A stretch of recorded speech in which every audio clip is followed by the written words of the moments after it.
মানে বেটাও স্যার বলে, বাপও স্যার বলে, ওর মাও স্যার বলে, হ্যাঁ, ওর বেটাও স্যার বলে, সবাই ওকে স্যার বলে ডাকে। ডাক্তার, ডাক্তার এমন একটি উপাধি যে সবাই বাবু বলে ডাকে। বাপ গেলেও বলে ডাক্তার বাবু, মা গেলেও বলে ডাক্তার বাবু, বেটা গেলেও বলে ডাক্তার বাবু। খুব সম্মানের শব্দ না? সম্মানের। তারপর তারপর আপনি ধরে নেন চোর, এটাও কিন্তু একটা উপাধি, উপাধি না? চোর, চোরও কেউ সবাই চোরই বলে, চোর বলে না? চোর। আর একটা মেথড ধরে নেন যে মানুষদের পায়খানা পেচ্ছাপ পরিষ্কার টরিষ্কার করে, নর্দমা পরিষ্কার করে, আমরা তাকে মেথড বলে চিনি। আচ্ছা বলুন, মাস্টার, ডাক্তার, মেথর, চোর, এই চারটে লোকের সম্মান এক না আলাদা? আলাদা। এইবার বলুন, এই চারজনায় মানুষ না অন্য কোনো প্রাণী ভাগ আছে? মানুষ। চারজনার নামই মানুষ, তাই না? কিন্তু এক এক জনার কৃতকর্মের কারণে এক এক উপাধি পেয়েছে এবং এক এক উপাধির এক এক রকমের মর্যাদা পেয়েছে। চোর ধরা পড়লেও বাপও মারে, বেটাও মারে, ওর মাও ঝাঁটালিয়ে চান্স লাগায়, একঘা দিলে হয়, তাই না? আর মাস্টার সম্মান আলাদা, প্রফেসর সম্মান আলাদা, জি, ডাক্তার বাবু সম্মান আলাদা। তার মানে সবাই মানুষ, কিন্তু কৃতকর্মের পরিবর্তনে এক একজনার এক এক রকমের সম্মান, তাই না? তাহলে আল্লাহ সুবহানাহু ওয়া তাআলা পবিত্র আল কোরআন নাজিল করেছেন কাদের জন্যে? আবার বলুন, মনুষ্য জাতির জন্যে। এই দেখুন, আল্লাহ তাআলা আবার কোথাও কোথাও কোরআন মাজিদে বলে দিয়েছেন কি? কাফিরুন, তারা কাফের।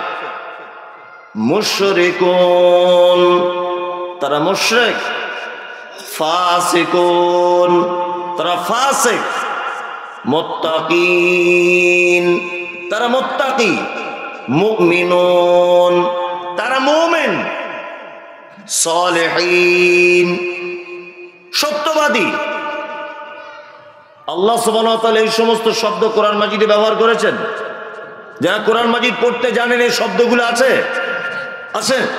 এবার আপনাকে জিজ্ঞাসা করছি, বলুন, মুশরিকের যে সম্মান মুমিনের একই সম্মান না আলাদা? আলাদা, তাই না? মুত্তাকির যে সম্মান ফাসিকের একই সম্মান? আলাদা। মুমিনের যে সম্মান কাফেরের একই সম্মান না। বলুন, এরা সবাই মানুষ না অন্যান্য প্রাণী? অন্যান্য প্রাণী নয়, মানুষ, তাই না? তাহলে এই দিকেও যেমন সবাই মানুষ, কাজের কারণে উপাধির পরিবর্তন হয়েছে, সম্মানের পরিবর্তন হয়েছে, ঠিক তেমন কোরআন নাজিল করেছে আল্লাহ মানুষের জন্য, কিন্তু মানুষের কৃতকর্মের পরিবর্তনের কারণে আল্লাহ এক এক নাম দিয়ে মানুষদেরকে ডেকেছেন।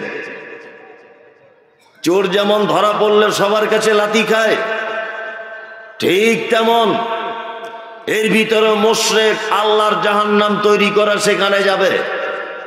মাস্টারকে সব যেমন মশাই বলে ডাকে, মাস্টার মশাই, স্যার বলে ডাকে, ঠিক তেমন মোমেন হলে আল্লাহ তাআলা তাদের জান্নাতের দিকে ডাকে।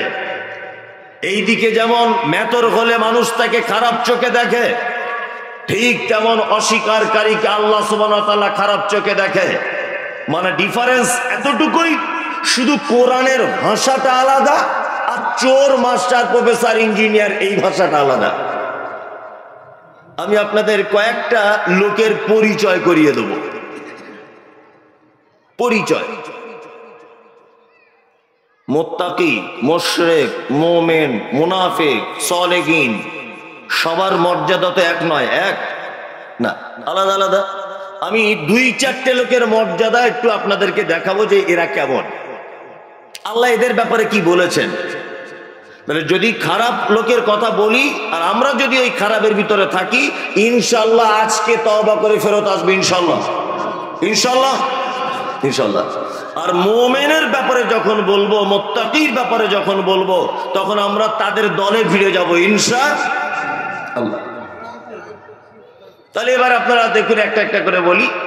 প্রথম কাকে দিয়েই বা শুরু করি? ধরে নেন মুনাফিক। কোরআনের শব্দ আছে মুনাফিকুন, আছে না? আছে। আচ্ছা, মুনাফিক কাকে বলে প্রথম এটা আপনি জেনে নেন। এটা একটা রাস্তার মোড়, এখান থেকে একটা রাস্তায় গেছে বহরমপুর, আর একটা এইদিকে গেছে কলকাতা, আর এইদিকে একটা গেছে ওমরপুর। তাহলে এই জায়গাটার নাম কি? আমরা গ্রাম্য ভাষায় বলি তেমাথা বা তিন মাথার মোড়। আর যেখান থেকে চারটে রাস্তা গেছে চৌমাথার মোড়, তাই না?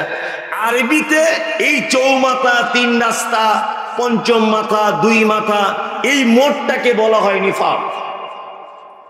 নিফাক মানে মুনাফিক সেই লোক যার একই জবান থেকে একই ব্যক্তির ব্যাপারে সময়ের পরিবর্তনে ভিন্ন মত পোষণ করে, যে সে হচ্ছে মুনাফিক। যেমন আপনাকে দুনিয়াবি একটা কথা দিয়ে বোঝাই, খুব মজার মজার কথা বলবো আজকে ইনশাআল্লাহ, শুনে থাকলে আবার শুনুন, জ্ঞান বাড়বে। আপনাদের মসজিদে একটা নতুন ইমাম সাহেব এসছেন, তা ইমাম সাহেবটার কেরাত খুব সুন্দর, মাশাআল্লাহ, খুবই সুন্দর কেরাত। ফজরের সালাত আদায় করলেন, সালাত আদায় করে ইমাম সাহেবের গায়ে হাত বোলাচ্ছেন আর বলছেন, সত্যি 30 বছর নামাজ পড়ছি, আপনার মতো ইমাম সাহেব দেখিনি। কি যে গলা আল্লাহ আপনাকে দিয়েছে! আর এত পরেজগার লোক আমি জীবনে দেখিনি। এইমাত্র ফজরের নামাজ পড়ে ইমাম সাহেবকে বললেন একটি লোক। এখন ইমাম সাহেবের স্ত্রী 10টার সময় ফোন করেছে, হ্যালো, আরে বড় ছেলেটা 12 বার পাতলা পায়খানা করেছে, তাড়াতাড়ি বাড়ি চলে এসো, হসপিটালে নিয়ে যেতে হবে। এ কারুর কাছে ছুটি নেওয়ার টাইম পাইনি, মোটরসাইকেল স্টার্ট দিয়ে বাড়ি চলে গেছে। জোহরের সময়তে মুসল্লিরা মসজিদে ঢুকছে, যে লোকটা ইমাম সাহেবের প্রশংসা করেছিল ওই লোকটা মসজিদে ঢুকে দেখছে পাড়ায় সব থেকে ওর সঙ্গে যার ঝামেলা ও ইমামতিতে দাঁড়িয়ে আছে। সব থেকে যার ঝামেলা, ও মসজিদে অজু করে ঢুকে দেখছে তো সেই ঝামেলা, ইমাম সাহেব কই? ও তখন জমাতে নামাজ না পড়ে বাইরে জমাত একা একা নামাজ পড়ে নিল। নামাজ পড়ে খুব চিল্লে চিল্লে বলছে, এইরকম ঠিক নয়, যখন তখন চলে যাবে, এটা কি ঠিক? কমিটি বলে তো কেউ আছে? হাবি জাবি বলে মানুষকে গরম করিয়ে দিল। আর ও তখন বলছে যে ইমাম সাহেবের সব ভালো ইমাম রাখা যাবে না। এ হচ্ছে পাক্কা মুনাফিক।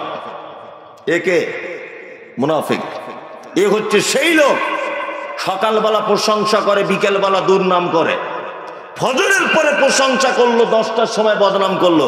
একে কে? মুনাফিক। এরকম লোক অবশ্য আপনাদের মুর্শিদাবাদে নেই, আমাদের ওদিকে দেখতে পাওয়া যায়।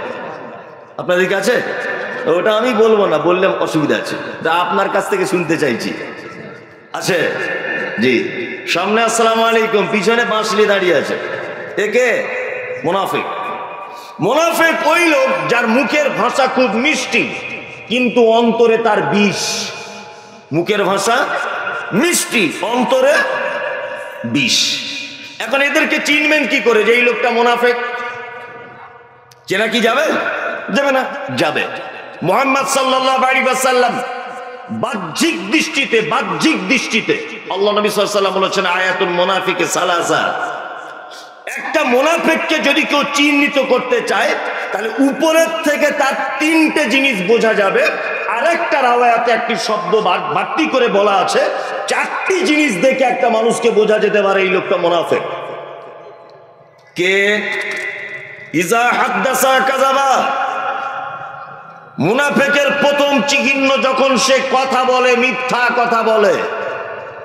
প্রথম চিহ্ন কি? কথা বললে মিথ্যা কথা বলে। ওয়াইজা তুমিনা খানা। তার কাছে মসজিদ, মাদ্রাসা, জলসা, ঈদগাহ, এই সমস্ত টাকা পয়সা আমানত রাখতে দিলে আমানতের খিয়ানত করে। 3, ওয়াইজা ওয়াদা খলাফা। সে যখন কোন ব্যাপারের প্রতিশ্রুতি দেয়, ওয়াদা যখন করে, ওয়াদা টিকিয়ে রাখতে পারে না, ওয়াদা ভঙ্গ করে দেয়। কি বললাম বুঝলেন? 4, আল্লাহ নবী সাল্লাল্লাহু আলাইহি ওয়াসাল্লাম বলছেন, পাড়া প্রতিবেশী, আত্মীয় স্বজনদের ভিতরে যখন ঝগড়া লেগে যায় তখন অকথ্য ভাষাতে গালিগালাজ করে। তাহলে মুনাফিক চিনতে গেলে কটা গুণ লাগবে? চারটা, কথা বললে মিথ্যা কথা বলে। 2, ওয়াদা করলে খেলাফ করে। 3, আমানত রাখতে দিলে খিয়ানত করে। 4, ঝগড়া অশান্তি হলে গালিগালাজ করে। এই লোকটা কে? মুনাফিক। এই লোকটা মুনাফিক। এবার একটা কথা বলি, মমতাজুল সাহেব, আমাদের পাড়াতে একটা লোক আছে, এই লোকটা মিথ্যা কথা বলে না, এই লোকটা ওয়াদা খেলাপ করে না, এই লোকটা ঝগড়া হলে গালিগালাও দেয় না, লোকটা দাড়িওয়ালা টুপিওয়ালা। কিন্তু সমস্যা, লোকটার কাছে মসজিদের টাকা রাখতে দেওয়া হয়েছিল আর হিসাব মেলাতে পারছে না, মনে হয় কিছু টাকা ঝেড়ে দিয়েছে। কি বললাম বুঝতে পারছেন? বলুন তো দেখি, এই লোকটা মুনাফিক? 3টে গুণ নেই, 1টি গুণ আছে, মুনাফিক। মুনাফিক নয়, তাই তো? আপনারা বলছেন মুনাফিক নয়। এবার আমি একটা কথা বলি, ছোটবেলাতে যখন দেখবেন পাছাতে, পিঠে, গায়ে, হাতে ফোঁড়া হতো, ফোঁড়া বুঝেন তো? ফোঁড়া যখন হতো তখন মা চাচিরা 3-4 জন মিলে ধরে, তখন তো অত ডাক্তার পাক্তার ছিল না, ওই ফোঁড়ার মুখটা ছাড়িয়ে দিয়ে টিপে বার করে দিত আর বলতো যে ফোঁড়ার ভিতরে একটা দানার মতো থাকে, থাকে না? মা চাচিরা বলে এই দানা যতক্ষণ না বার হবে ততক্ষণ তোর ফোঁড়া ছাড়বে না, ও আবার পাছায় গিয়ে নতুন করে উঠবে। বলতো না আগেকার? পাছার ফোঁড়ার দানা যদি বার না করো, ওইটা আবার তোমার হাঁটুতে গিয়ে উঠবে ওই ফোঁড়া, বলতো না? বলতো। তার মানে বোঝা যাচ্ছে কোন জিনিসের বীজ, কোন জিনিসের শিকড় যতক্ষণ না পর্যন্ত কেটে না দেবেন, ও আবার জন্ম হওয়ার সম্ভাবনা আছে, তাই না? যে লোকটার ভিতরে 3টে গুণ নাই, 1টা গুণ আছে, ভেবে নিতে হবে 2025-এ না হলেও 2026 সালে হলেও ও আবার পুনরায় মুনাফিকের রূপ ধারণ করতে পারে। ওই জন্য মুহাম্মদ সাল্লাল্লাহু আলাইহি ওয়াসাল্লাম তিনি বলেছেন, যার ভিতরে 1টা গুণও রয়েছে, ওর ভিতরে মুনাফিকের একটি সিফাত, একটি গুণ থেকে গেছে, এইটা বার হওয়া না পর্যন্ত ওর নাম মুনাফিকের খাতা থেকে কাটা যাবে না। তার মানে বীজ বার করে দিতে হবে। তাহলে মুনাফিক আপনারা কোন রকম করে চিনিয়ে দিলাম, তাই তো? উপরে উপরে দেখতে পাবেন, কথা বললে দেখবেন ঘন ঘন মিথ্যা কথা বলে, ওয়াদা করলে খেলাপ করে, আর প্রতিশ্রুতি দিলে রক্ষা করে না, আমানত রাখতে দিলে রাখতে পারে না, ঝগড়া হলে গালাগালি দেয়। 4টে বাহ্যিক দৃষ্টিতে দেখিয়ে দিলাম, তাই তো? আভ্যন্তরীণ, অন্তরের দিক দিয়ে মুনাফিক চিনবেন কি করে? আল্লাহ তাআলা বলছেন, وَمِنَ النَّاسِ مَن يَقُولُ آمَنَّا بِاللَّهِ وَبِالْيَوْمِ الْآخِرِ وَمَا هُمْ بِمُؤْمِنِينَ। তারা আপনার কাছে আসে, আল্লাহ মুহাম্মদ সাল্লাল্লাহু আলাইহি ওয়াসাল্লামকে বলছেন, তারা আপনার কাছে আসে, এসে এ কথা বলে আমরা আল্লাহকে বিশ্বাস করি, আমরা নবীকে বিশ্বাস করি, আমরা আখিরাতকে বিশ্বাস করি। আল্লাহ তাআলা বলছেন, ওমা হুম বিমুমিনিন, একদম তারা মুমিন নয়, তারা সব মুনাফিক। তার মানে মুনাফিক হচ্ছে সেই যে আল্লাহকে প্রকাশ্যভাবে আসে এটা স্বীকার করে, মুহাম্মদ সাল্লাল্লাহু আলাইহি ওয়াসাল্লাম শেষ নবী এটা বিশ্বাস করে, কিয়ামত হবে এটা বিশ্বাস করে, আল্লাহকে এক বলে স্বীকার করে, তারপরেও তার অন্তরে অন্য কিছু বাসা বেঁধে আছে। এ হচ্ছে মুনাফিকের আর এক দলের কোয়ালিটির লোক, যে মুখে বলে আল্লাহকে বিশ্বাস করি, মুখে বলে সব ক্ষমতার মালিক কে? জোরে বলুন, সব ক্ষমতার মালিক কে? আল্লাহ। এইটা মুখে বলে, কিন্তু যখন তার বইয়ের ছেলে হয় না, মাজারে গিয়ে সেজদা দেয়। এরকম লোক আছে না? একে মুনাফিক। ও মুখে বলে রুজির মালিক আল্লাহ, তবুও দোকান করে আয়াতুল কুরসি তাবিজ করে টাঙিয়ে রেখেছো, মুনাফিক। ও মুখে বলেছে বাঁচানোর মালিক আল্লাহ, তবুও নতুন গাড়ি কিনে পিছন দিকে একটা জুতো ঝুলিয়ে রেখেছে, ও মুনাফিক। কারণ ও অন্তরে এক রকমের আমল করে আর মনে বলে আল্লাহ সমস্ত ক্ষমতার মালিক, কিন্তু সমস্ত ক্ষমতার মালিক আল্লাহ এ কথা মুখে বলে, অন্তরে ওর বইয়ের ছেলে না হলে পীর সাহেবের মাজারে যায়। একে মুনাফিক। তাহলে এদের একটা চেনার ব্যাপার, যেটা মুখে একরকম বলে আর অন্তরে কি আর এক রকমের থাকে। এইবার একটা কথা আপনাদের বলি, এইটা হচ্ছে সব থেকে বড় মজার ব্যাপার। পৃথিবীর সব থেকে বড় পাপের নাম কি বলুন? শিরক, শিরক, তাই তো? সব থেকে বড় পাপ। দ্বিতীয় বড় পাপ ধরে নেন কি হতে পারে? একটা আন্দাজি বলুন। মানুষের সাথে জড়িত পাপ দ্বিতীয়। তৃতীয় পাপ আব্বা মাকে গালি দেওয়া। চতুর্থ পাপ এতিমের মাল আত্মসাৎ করা। পঞ্চম নম্বরে বড় পাপ মিথ্যা সাক্ষ্য প্রদান করা। তারপরে বড় পাপ সুদের টাকা খাওয়া।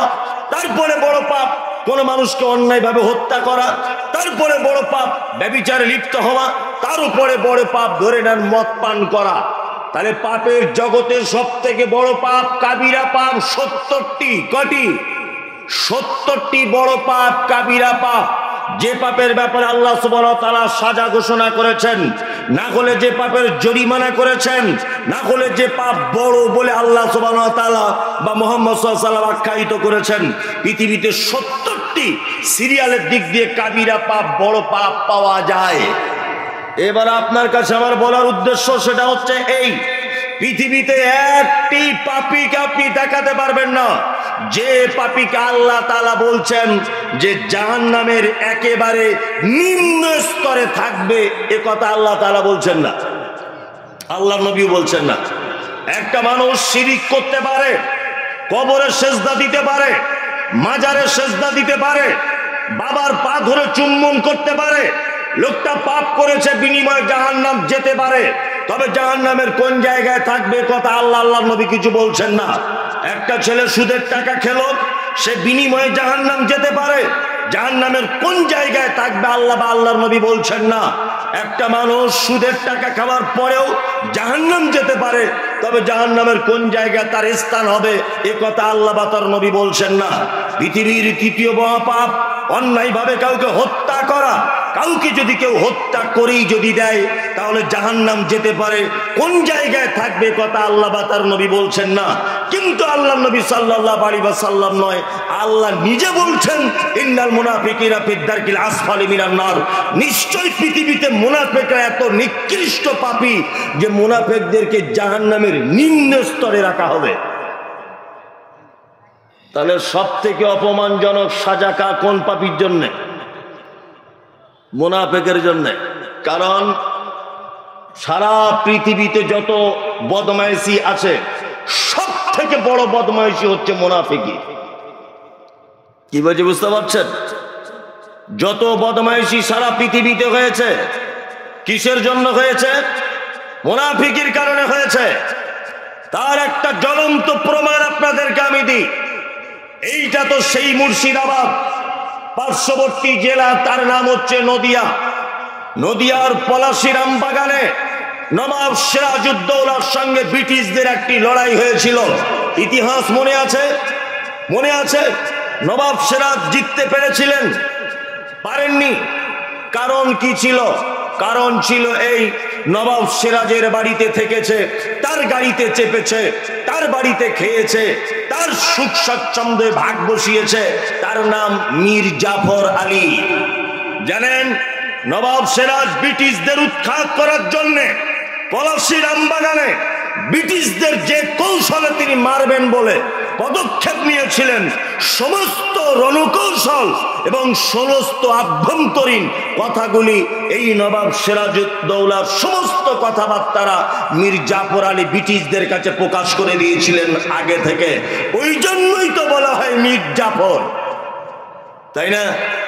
তার মানে আপনি যদি দেখেন সারা পৃথিবীর মানচিত্র ঘেটে, সারা পৃথিবীতে যত জায়গায় মুসলিমদের বিপর্যয় এসেছে, যত জায়গায় মুসলিমরা মার খেয়েছে, সমস্ত জায়গাতে মুনাফিকদের হাত রয়েছে। সমস্ত জায়গাতে মুনাফিকরা আছে, আছে না? আর একটা দৃষ্টান্ত দিই। এখানে হানাফি, সাফি, মালিকি, হাম্বলি, দেওবন্দি, জামাত ইসলামী, পাথরচাপড়ি, আজমিরি, কাশ্মীরি, আহলে হাদিস, জামাত ইসলামী সবাই থাকতে পারেন। কোন দলকে আমি টার্গেট করে বলছি না। আপনারা জানেন সারা ভারতবর্ষের একদম ঐতিহ্যবাহী জায়গা, তার নাম মুম্বাই। এই মুম্বাইয়ের একজন ছেলে, তার নাম ডাক্তার জাকির নায়েক। শুনেছেন নাম? লোকটার বক্তব্য শোনেন, শোনেন। সকলে, আমিও প্রতিনিয়ত শুনি, বড় আফসোস লাগে। আমি প্রথম যখন বক্তব্য রেখেছি তখন আমি এ কথা বলেছি যে ডাক্তার জাকির নায়েককে দেশ ছাড়ার জন্য সব থেকে বড় দায়ী নরেন্দ্র মোদী, তারপরে বড় দায়ী অমিত শাহ, তারপরে দিলীপ বাবু। এইরকম অজস্র বক্তব্য আমি নিজে মুখে দিয়েছি যে এরা মনে হয় ডাক্তার জাকির নায়েককে দেশ ছাড়তে বাধ্য করে দিয়েছে।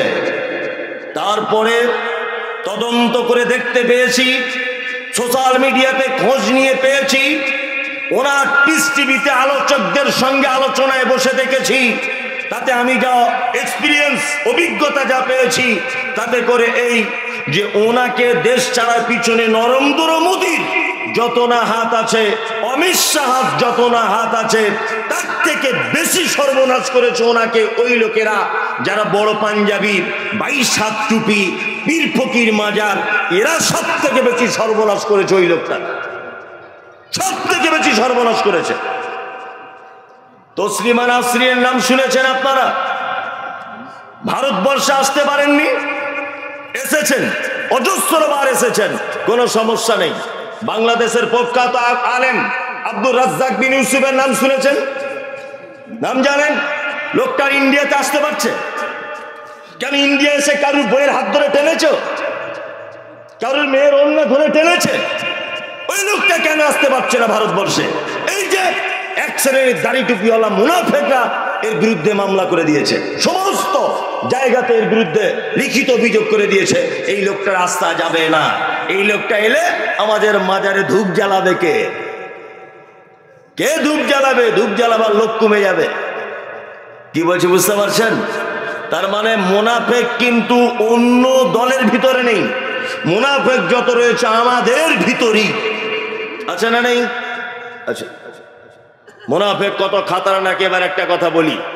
আচ্ছা, পৃথিবীতে যত বড়ই পাপী হোক, যেমন একটা লোক কোটি কোটি টাকার সুদ খেলো, বলুন তো এই সুদ খাওয়ার লোকটার জন্য আমি দোয়া করতে পারি কি পারি না?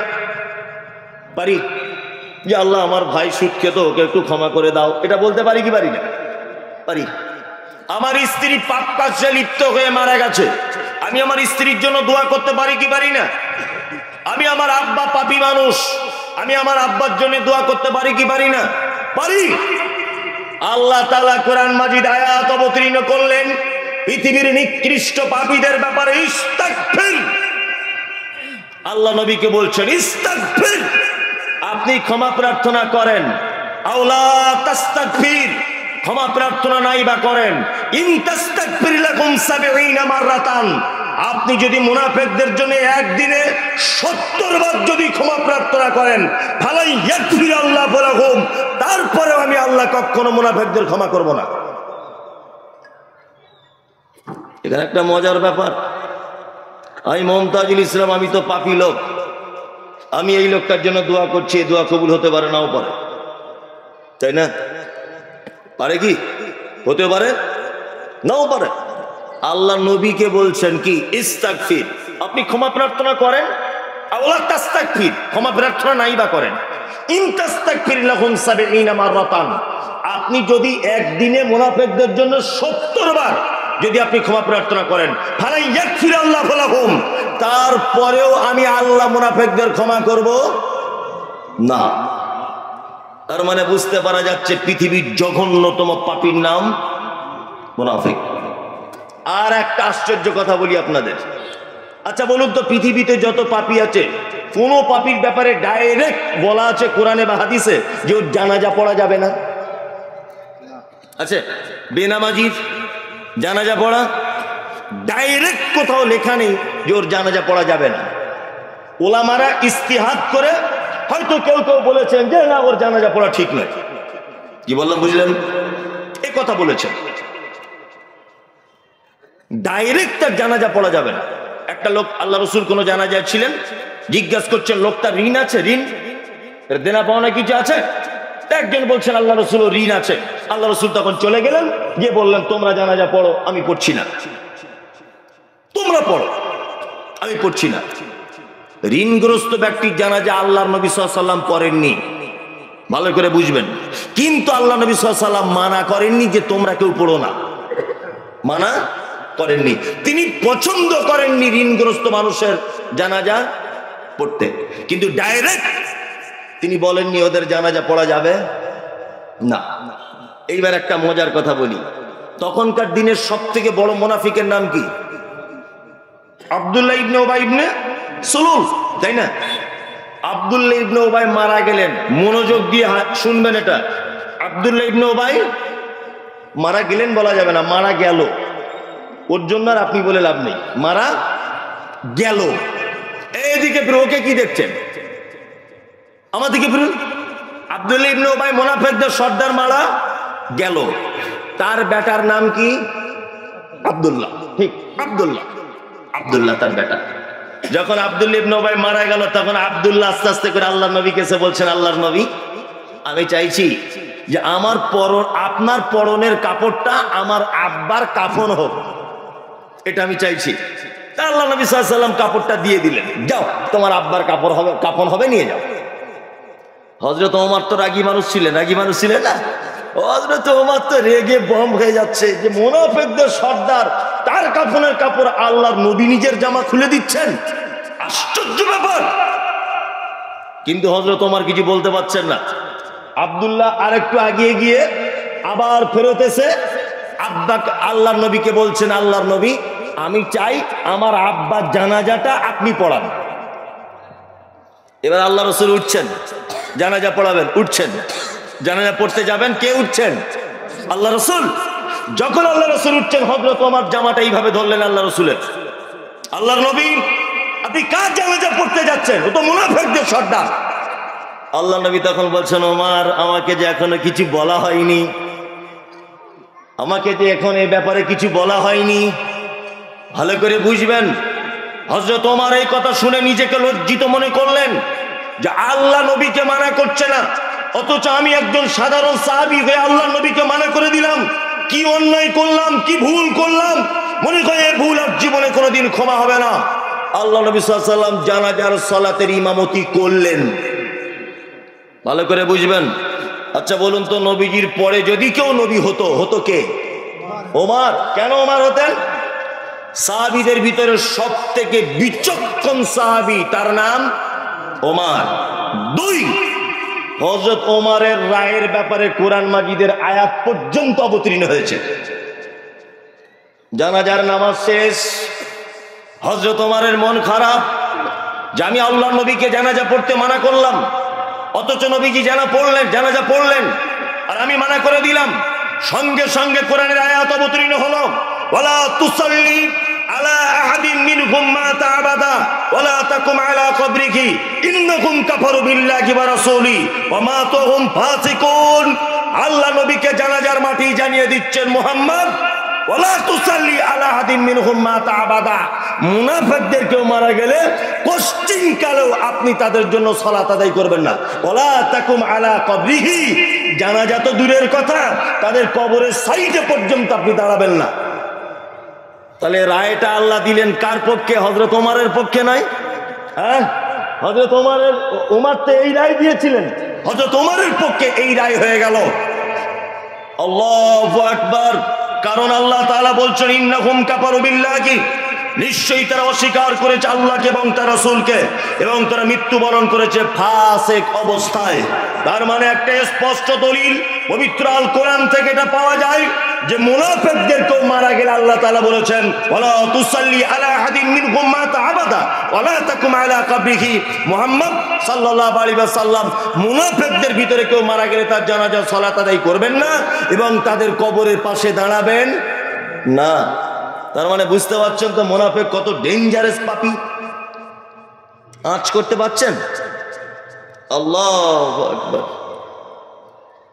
কত মারাত্মক পাপী, যাদের জানাজা পর্যন্ত পড়া যাবে না, ওদের জন্য দোয়া পর্যন্ত করা যাবে না। কত বড় পাপী তাহলে এরা। এখন এত বড় পাপীদের দেখতে পাওয়া যায় কোথায়? এদের হুজুর, এদের খুঁজে কোথায় পাবো? খুঁজে তো বার করতে হবে এরা কোথায় বেশি বসবাস করে। খুঁজে বার করা লাগবে কি লাগবে না? এই বার করার জায়গা বলতে গেলে এখন আমার সঙ্গে অনেক মানুষের রাগারাগি হয়ে যাবে যে আপনি ছোট মুখে এত বড় বড় কথা বলছেন। তবে আমি যেটা বলছি, আপনি দাঁড়ি পাল্লা তো ওজন করে দেখুন কথা বাস্তব না অবাস্তব। আপনি বহরমপুর মেলায় যান, ওখানে মোনাফেক নেই, সবাই জিলাপি বাদাম কিনতে কেনাকাটা কিনতে ব্যস্ত।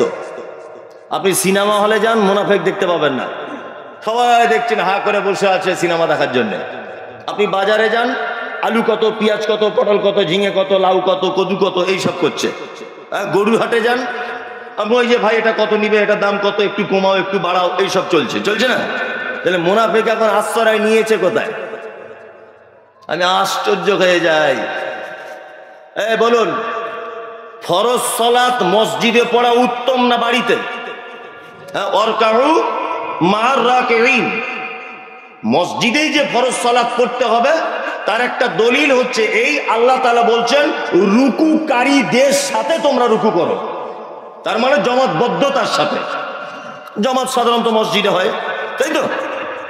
তাহলে মসজিদে ফরজ নামাজটা আদায় করা কি ওয়াজিব, তাই তো? এবার একটা কথা আপনাকে বলি, ইমাম সাহেব সালাম ফিরিয়ে দিল, আসসালামু আলাইকুম ওয়া রাহমাতুল্লাহ, আসসালামু আলাইকুম ওয়া রাহমাতুল্লাহ, আস্তাগফিরুল্লাহ আস্তাগফিরুল্লাহ, আল্লাহু আকবার আল্লাহু আকবার, اللهم انت السلام ومنك السلام تبارك يا ذا الجلال والاكرام رب اعني على ذكرك وشكرك وحسن عبادتك। যত জিকির আছে আপনার জানা, সমস্ত জিকির করার পর বাকি যে সুন্নতগুলো মসজিদে পড়া উত্তম না বাড়িতে পড়া উত্তম? কারা কারা বাড়িতে বলছেন হাত তুলুন, একটা মজার কথা বলবো, তুলুন। কি ব্যাপার জানে না? বাড়িতে সুন্নত পড়া উত্তম না মসজিদে? হাতটা তুলুন একবার। কারা কারা বলছেন বাড়িতে? ভয় করছে যে কি সর্বনাশ হয়ে যাবে, তা ঠিক নেই। বাড়িতেই পড়া উত্তম। কোথায়? বাড়িতে। এইবার একটা কথা বলি, কোন পৌষ মাসের হাড় কাঁপানো শীতে মুয়াজ্জিন আজান দিল কি?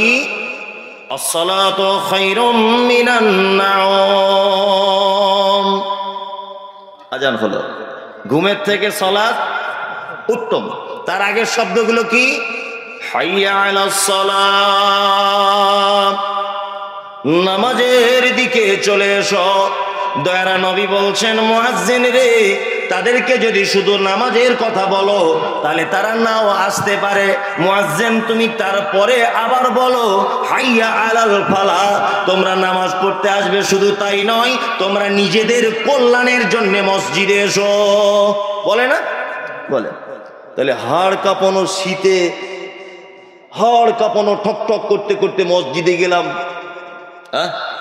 এশার নামাজ পড়তে, এশার সালাত আদায় করতে। 4 রাকাত ইমাম সাহেব পড়ালো, বাকিগুলো পড়তে হবে। তাহলে বাড়িতে এই কথা কেন?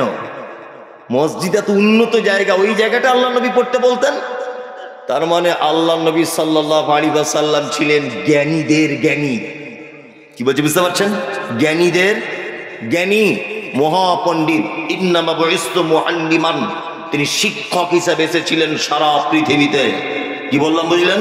তার মানে প্রতিটা শিক্ষকের তিনি শিক্ষক।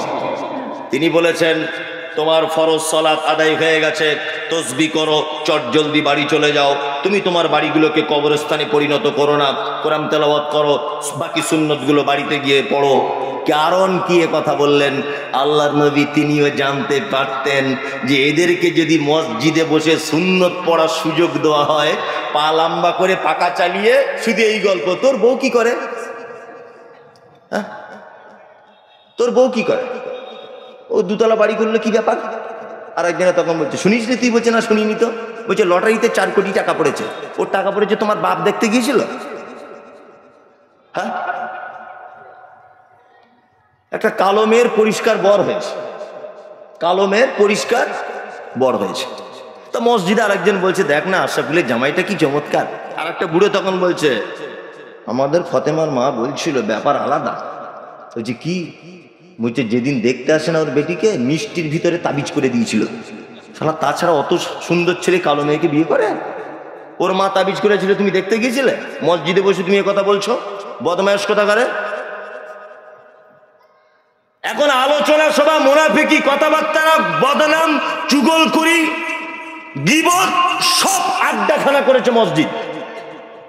কারেন্টের বিল পড়াচ্ছে, হাওয়া খাচ্ছে, আর নামাজ পড়ার পরে 8 ঘন্টা শুধু সমালোচনা। ইমাম সাহেব কি করে, ওর বউ কি করে, অমুকের ছেলে কি করে, ওর মেয়ে কি ব্যাপার এরকম, ওর ছেলে কি ব্যাপার এরকম, ও কেন আসে না, ওর কেন এটা হয় না, ও কেন বললো না, এইসব কথা আপনাদের এখানে হয়? হয় একদম। যুবক ছেলেদেরকে বলছি, আপনারা কড়া পদক্ষেপ নেন। নামাজ শেষ হয়ে গেলে একটা বয়স্ক লোক যেন মসজিদে টিকতে না পারে, আর যদিও বা টিকতে পারে এক কোণাতে বসে সুবহানাল্লাহ আলহামদুলিল্লাহ আল্লাহু আকবার তাসবিহ করবে, কারোর সঙ্গে পাশাপাশি বলে। এইটা আড্ডাখানা নয়, কিন্তু আমরা বর্তমানে একটা আড্ডাখানার মতো রূপ দিয়ে দিয়েছি। কথা বাস্তব বলছিল, অবাস্তব একদম না। নামাজ হয়ে গেছে বাবা, বাড়ি চলে এসো, বাড়িতে এসে একটু তাসবিহ তাহলিল করো, 2 রাকাত সুন্নত পড়ো, আরো 2 রাকাত নফল পড়ো, আরো 2 রাকাত এক্সট্রা করে পড়ো, নাতিপুতিদেরকে নিয়ে একটু গল্প গুজব করো দাদু হিসাবে, স্ত্রীর সঙ্গে কাজে সহযোগিতা করো। তা না করে ও মসজিদে বসে বসে গীবত করতে ব্যস্ত, পরনিন্দা করতে ব্যস্ত। 1 মিনিটের জন্য প্রতিটা মসজিদে এটা নিয়ম করে দিতে হবে, সালাম ফেরানো শেষ 5 মিনিট তাসবিহর জন্য শুধু টাইম, মসজিদে তালা পড়ে যাবে, আবার আসরে খোলা হবে। যেমন শহরের মসজিদগুলোতে আছে, সৌদি আরবে আছে, এই তো সৌদি আরবে আছে, শহরের মসজিদগুলোতে আছে, আমি নিজে দেখেছি। সুযোগ নাই, আরে পাড়া গ্রামের লোক কাজ নাই কিছু নাই, ওখানে বসে শুধু এর বইয়ের আর ওর বেটির কথা। আল্লাহ তুমি এদেরকে হেফাজত করো, বলুন আমিন আমিন। তাহলে একটা লোকের পরিচয় দিলাম, তার নাম মুনাফিক। 1 ঘন্টা হয়ে গেল প্রায় শুধু মুনাফিকটা বলতে, এখনো তো সবার কথা বললে তো রাত হয়ে যাবে। ওই জন্য আমি আর 1-2 লোকের পরিচয় দিয়ে দিই ইনশাল্লাহ, শুনবো আমরা ইনশাল্লাহ। আর একটা লোকের পরিচয় দিই, লোকটির নাম হচ্ছে ফাসেক। কি নাম? ফাসেক। ফাসেক কে? শায়েখরা বসে আছেন, বড় বড় আলেমরা আছেন, যোগ্যতা সম্পন্ন মানুষরা আছেন। আমি বক্তা, আমি বড় আলেম নয়, তবে আমি যা তদন্ত গবেষণা করে পড়াশোনা করে পেয়েছি, ফাসেক হচ্ছে ওই লোক যে লোক দীর্ঘদিন বড় পাপের সাথে যুক্ত, এটা পাপ জানার পরেও ছেড়ে দিতে পারছে না, এ হচ্ছে ফাসেক। ফাসেক হচ্ছে সেই লোক যে জানে এটা পাপ, কিন্তু জানার পরেও ছেড়ে দিতে পারছে না, তার উপরে অটুট রয়েছে, অটল রয়েছে, একে ফাসেক। তবে একটা কথা বলি, ফাসেকদের ব্যাপারে কিন্তু আল্লাহ তাআলা কোথাও সাজা ঘোষণা করেছেন এমন নয়। ফাসেকদের একটা অপশন আছে, তারা তওবা করলে ক্ষমা পেয়ে যাবে ইনশাআল্লাহ। তবে আল্লাহ ফাসেকদের ব্যাপারে একটা কথা বলেছেন, কি? আল্লাহু লা ইয়াহদিল কওমাল ফাসিকিন। হ্যাঁ, ফাসেক কোশ্চিনকালে কোনোদিন সঠিক হেদায়েতের রাস্তা খুঁজে পাবে না। তাহলে বলুন তো, এর থেকে খারাপই আর কিছু আছে? আর কিছু আছে? নাই, আর কিচ্ছু নাই। আল্লাহ বলছে ফাসেকদের সাজা হচ্ছে এই, তারা কোশ্চিন কালেও কোনোদিন সঠিক বুঝতে পারবে কি না। এদের আর একটা খাতারনাক কথা বলে দিই, আল্লাহ সুবহানাহু ওয়া তাআলা বলেছেন যে কথা, তার অনুবাদ করে দিচ্ছি। ফাসেকদের আনা কোন সংবাদ ইসলামে গ্রহণ করা জায়েজ নয়। কি বললাম বুঝলেন? আচ্ছা, অনেক সময় রমজানের ঈদের সময় একটু তর্ক বিতর্ক হয় না? কেউ বলছে 29-এর দিন, কেউ বলছে 30-এর দিন, হয় না অনেক সময়? আমাদের এখানে এরকমও হয়েছে, দেখি দক্ষিণ পাড়ার আজকে ঈদ করেছে, কালকে পূর্ব পাড়ারা করেছে, এরকম হয় মাঝে সাঝে, চাঁদ দেখার গন্ডগোলের কারণে। এখন ইফতারের পরে, শেষ ইফতারের পরে চাঁদ দেখছে মানুষ, চাঁদ খুঁজে পায় না।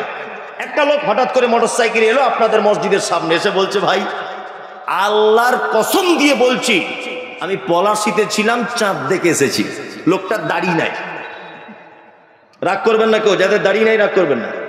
লোকটার কি দাড়ি নাই, লোকটার গাঁঠের নিচে কাপড়, হাতে লোকটার বালা পড়া। ও যদি মসজিদে উঠে বলে চাঁদ দেখে এসেছি, তবুও বিশ্বাস করা যাবে না। কি বলছি বুঝতে পারছেন?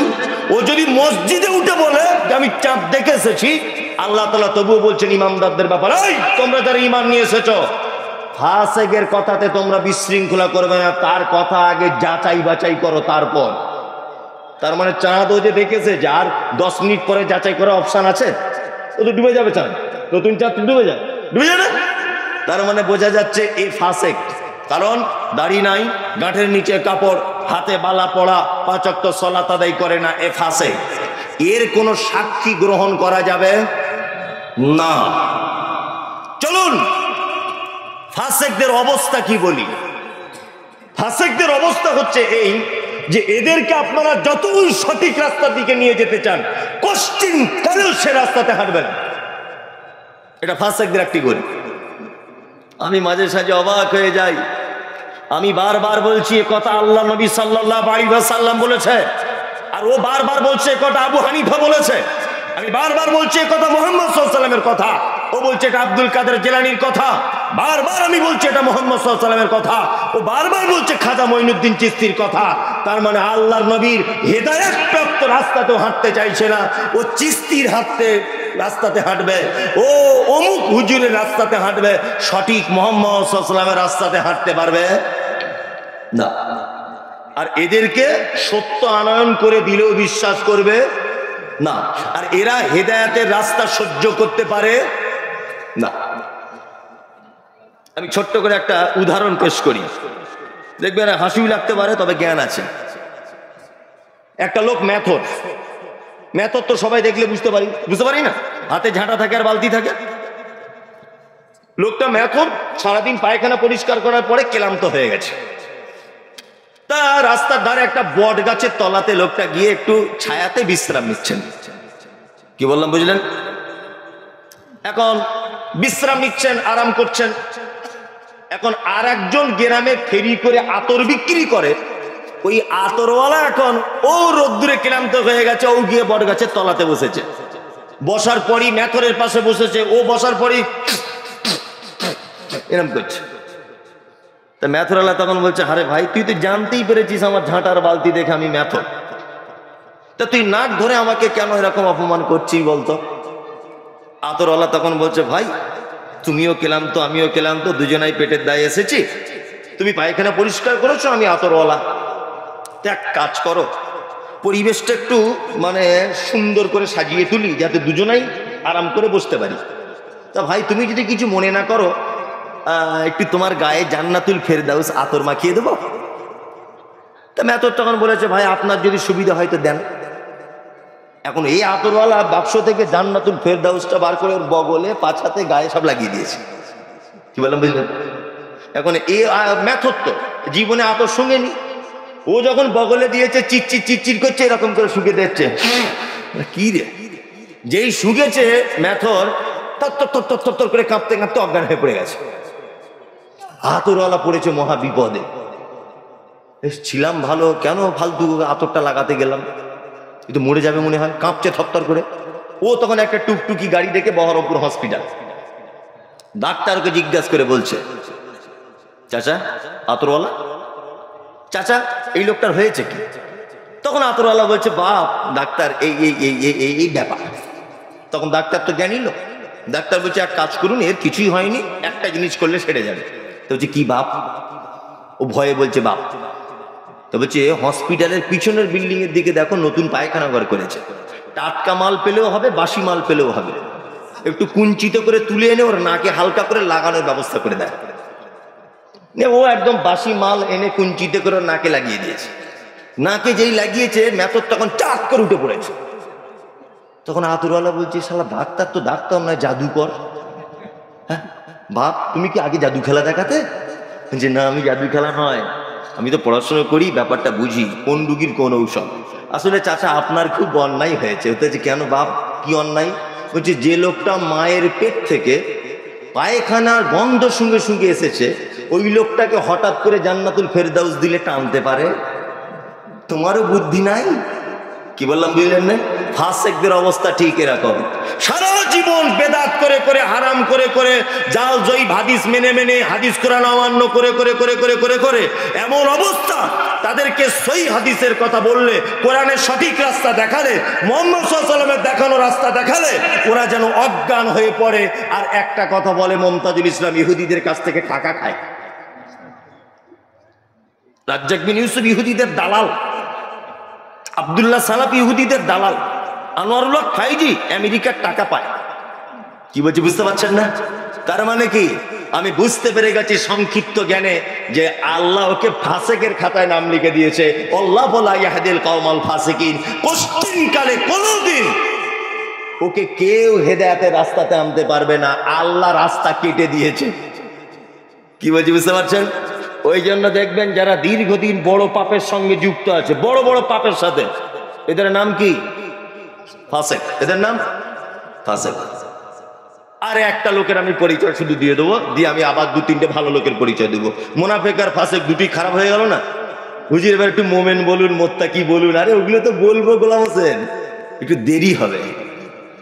আর একটা বলি, সেটা হচ্ছে মুশরিক। মুশরিক চেনেন তো? মুশরিক বোঝেন? বোঝেন কারা? মুশরিক হচ্ছে তারা যারা আল্লাহর সমস্ত ক্ষমতা আছে এটা বিশ্বাস করে, তারপরেও আল্লাহকে ডাইরেক্ট পাওয়া যায় না এই বিশ্বাস করে দেবদেবীর মাধ্যমে আল্লাহকে ডাকে, এ হচ্ছে মুশরিক। একে আমরা মনে করি যারা মনে হয় শিরিক করে তারা মনে হয় মুশরিক। না, আবু জেহেলকে জিজ্ঞাসা করা হচ্ছে, বলুন রাত এবং দিনের বিবর্তনের মালিককে? আবু জেহেলের মতো বদমাশ লোক পর্যন্ত বলেছে আল্লাহ। রুজির মালিককে? আল্লাহ। হায়াত মাওতের মালিককে? আল্লাহ। তবে ভাতিজা মোহাম্মদ একটা কথা শুনে রেখে দাও, তোমার আল্লাহর কাছে ডাইরেক্ট পৌঁছানো যাবে না, 360টা দেবদেবীর মাধ্যম দিয়ে আল্লাহকে পেতে হবে। ও হলো মুশরিক। আজও পর্যন্ত এই দেশের মাটিতে যাদের এই আকীদা যে হুজুরের মাধ্যমে আল্লাহকে ডাকতে হবে, মাজারের মাধ্যমে আল্লাহকে ডাকতে হবে, পীরের মাধ্যমে আল্লাহকে ডাকতে হবে, বটতলার মাধ্যমে আল্লাহকে ডাকতে হবে, এরা মুশরিক। তখনকার মুশরিকের এখনকার মুশরিকদের ডিফারেন্স এতটুকুই, তখন আবু জেহেল পাথরের তৈরি করা মূর্তির মাধ্যমে আল্লাহকে ডেকেছে, আর এখনকার মুশরিকদের ডিফারেন্স এতটুকুই, মরা মানুষকে কবরে ঢুকিয়ে তার মাধ্যমে আল্লাহকে ডাকছে। পার্থক্য এতটুকুই। কি বললাম বুঝতে পারছেন না? মক্কার মুশরিকেরা পাথরের তৈরি করা দেব দেবীর মাধ্যমে তারা আল্লাহকে খুঁজে পাওয়ার চেষ্টা করেছে। বর্তমান ভারত, পাকিস্তান, বাংলাদেশের মুশরিকদের অবস্থা, মরা মানুষকে কবরে ঢুকিয়ে দিয়ে তার মাধ্যমে আল্লাহকে পাওয়ার চেষ্টা করছে। তার মানে ও মুশরিক আর এই 2025 সালের মুশরিকের কোনো ডিফারেন্স নাই। কোনো ডিফারেন্স আছে? কোনো ডিফারেন্স নাই। আল্লাহু আকবার। এবার একটা কথা আপনাদেরকে বলি, আল্লাহ পবিত্র আল কোরআনের ভিতরে বলছেন, মা কানা লিন-নাবিয়্যি ওয়াল্লাযীনা আমানু আন ইস্তাগফিরু লিল মুশরিকিন ওয়ালাউ কানু উলি কুরবা। আল্লাহ বলছেন ঈমানদার এবং নবীদের জন্য উচিত নয় মুশরিকদের জন্য ক্ষমা প্রার্থনা করা, ওয়ালাউ কানু উলি কুরবা, যদিও সে মুশরিক তোমার নিকট আত্মীয় হয় তবুও তার জন্য ক্ষমা প্রার্থনা করা যাবে না। কথা বলছে কে? আল্লাহ। শুধু একথা যদি আল্লাহ নবীকে বলতেন তাহলে বিষয় আলাদা ছিল, কিন্তু আল্লাহ সূরা তাওবাতে বলছেন একথা, মা কানা লিন-নাবিয়্যি ওয়াল্লাযীনা আমানু আন ইস্তাগফিরু লিল মুশরিকিন। নবী এবং ঈমানদারদের এটা উচিত নয় যে তারা মুশরিকদের জন্য ক্ষমা প্রার্থনা করবে। তার মানে মাজার পূজারী, মাজারে মানত করা, দেবদেবীর সামনে যাওয়া, গাছতলাতে গিয়ে ঠাকুরের পূজা করা, তার মাধ্যমে আল্লাহকে ডাকে যে মুশরিক, এ মারা গেলে এর মুরিদ হলো তো দূরের কথা, ওর জন্যই দোয়া করা হারাম, চলবে না। ওর কাছে তুমি কি দোয়া চাইবে? ওর জন্যই তো দোয়া করা চলবে না, নিজেই মুশরিক। খুব সাবধানে থাকবেন। আশ্চর্য ব্যাপার, আমি একটা আমাকে বক্তব্য দিয়ে গাল দিচ্ছে আর বলছে মমতাজুল রাজমিস্ত্রি কাজ করে, বুঝলেন? আমি বলছি হ্যাঁ আমি সত্যি রাজমিস্ত্রি করি। তাই ইব্রাহিম নবী আর তার বেটা ইসমাইল রাজমিস্ত্রি কাজ করে কাবা ঘর নির্মাণ করেছিলেন, এটা তো ভালো কাজ। রাজমিস্ত্রি কি খারাপ কাজ নাকি? তবে শোনো, রাজমিস্ত্রিরা ঘর তৈরিও করতে পারে, আবার তৈরি করা ঘর ভাঙতেও পারে, সেনি হাতুড়ি দিয়ে ভাঙে না? তাই মমতাজুল ইসলাম ওই মিস্ত্রি, এখন ভাঙার কাজে ব্যস্ত। কি বললাম বুঝলেন? আমি শুধু একটা কথা বলেছি, আল্লাহকে ডাইরেক্ট ডাকতে হবে, আর ও আমাকে গাল দিচ্ছে আর বলছে এই আপনাদের মুর্শিদাবাদে এদিকে একটা ছেলে কালো করে পাতলা করে, কি নাম ওর জানি না, আর ওর নাম বলবো না, ওর নাম বললে অসুবিধা আছে, ওর নাম বলবো না। ও বলছে যে মমতাজুল জানে গাছে উঠতে গেলে ডাল ধরে উঠতে হয়। আমি বলে দিয়েছি ওরে নারকেল গাছে উঠবো, আর তোদের গাছের ডালওয়ালা গাছের ছায়া দিয়ে যাব না, প্রয়োজনে নারকেল গাছে উঠবো। কি বলছি বুঝতে পারছেন না? বলছে তার মানে পিন না ধরলে কি আল্লাহকে পাওয়া যায়? এই আপনাদেরকে একটা কথা বলি, ভালো করে বোঝার চেষ্টা করবেন। এক, আপনি ভেলোরে ডাক্তার দেখাতে যাবেন, ভেলোরে ডাক্তার দেখাতে যান। আপনি হিন্দি ভাষা বোঝেন না, ওখানে তো ওটা কোন রাজ্য তো আমার তেলেঙ্গানা ওটা মনে হচ্ছে, যাই হোক তেলেঙ্গানা, তা ওখানে ভাষা তো আলাদা, তেলেগু ভাষা। তা আপনি ভাষা বোঝেন না, ইংরেজি বোঝেন না, কিছু না, মূর্খ লোক, গ্রামের লোক, আপনার বেটা অসুখ। আচ্ছা বলুন তো, আপনি টাকা পয়সা নিয়ে আপনার বেটাকে নিয়ে একা ওখানে যেতে পারবেন? কিছু কিছু দালাল পাওয়া যায় না আমাদের গ্রামগঞ্জে, তারা ভেলোরে চিকিৎসা করাতে নিয়ে যায়। হ্যাঁ, মানুষ দালাল ধরে কখন? যখন অপরিচিত জায়গা হয়, ভাষাপত্র বোঝা যায় না, তখন মানুষ দালাল ধরে সেখানে যায়, তাই না? আর যদি পরিচিত হয় তাহলে আর দালাল লাগে না। তা এইখানে আপনার নাম মাওলানা নূর আলম সাহেব, ভালো করে বুঝবেন। তা এই এলাকাতে একজন শাইখুল হাদিস নূর আলম সাহেব আছেন, এটা আল্লাহ আগে থেকে জানে কি জানে না? জানে।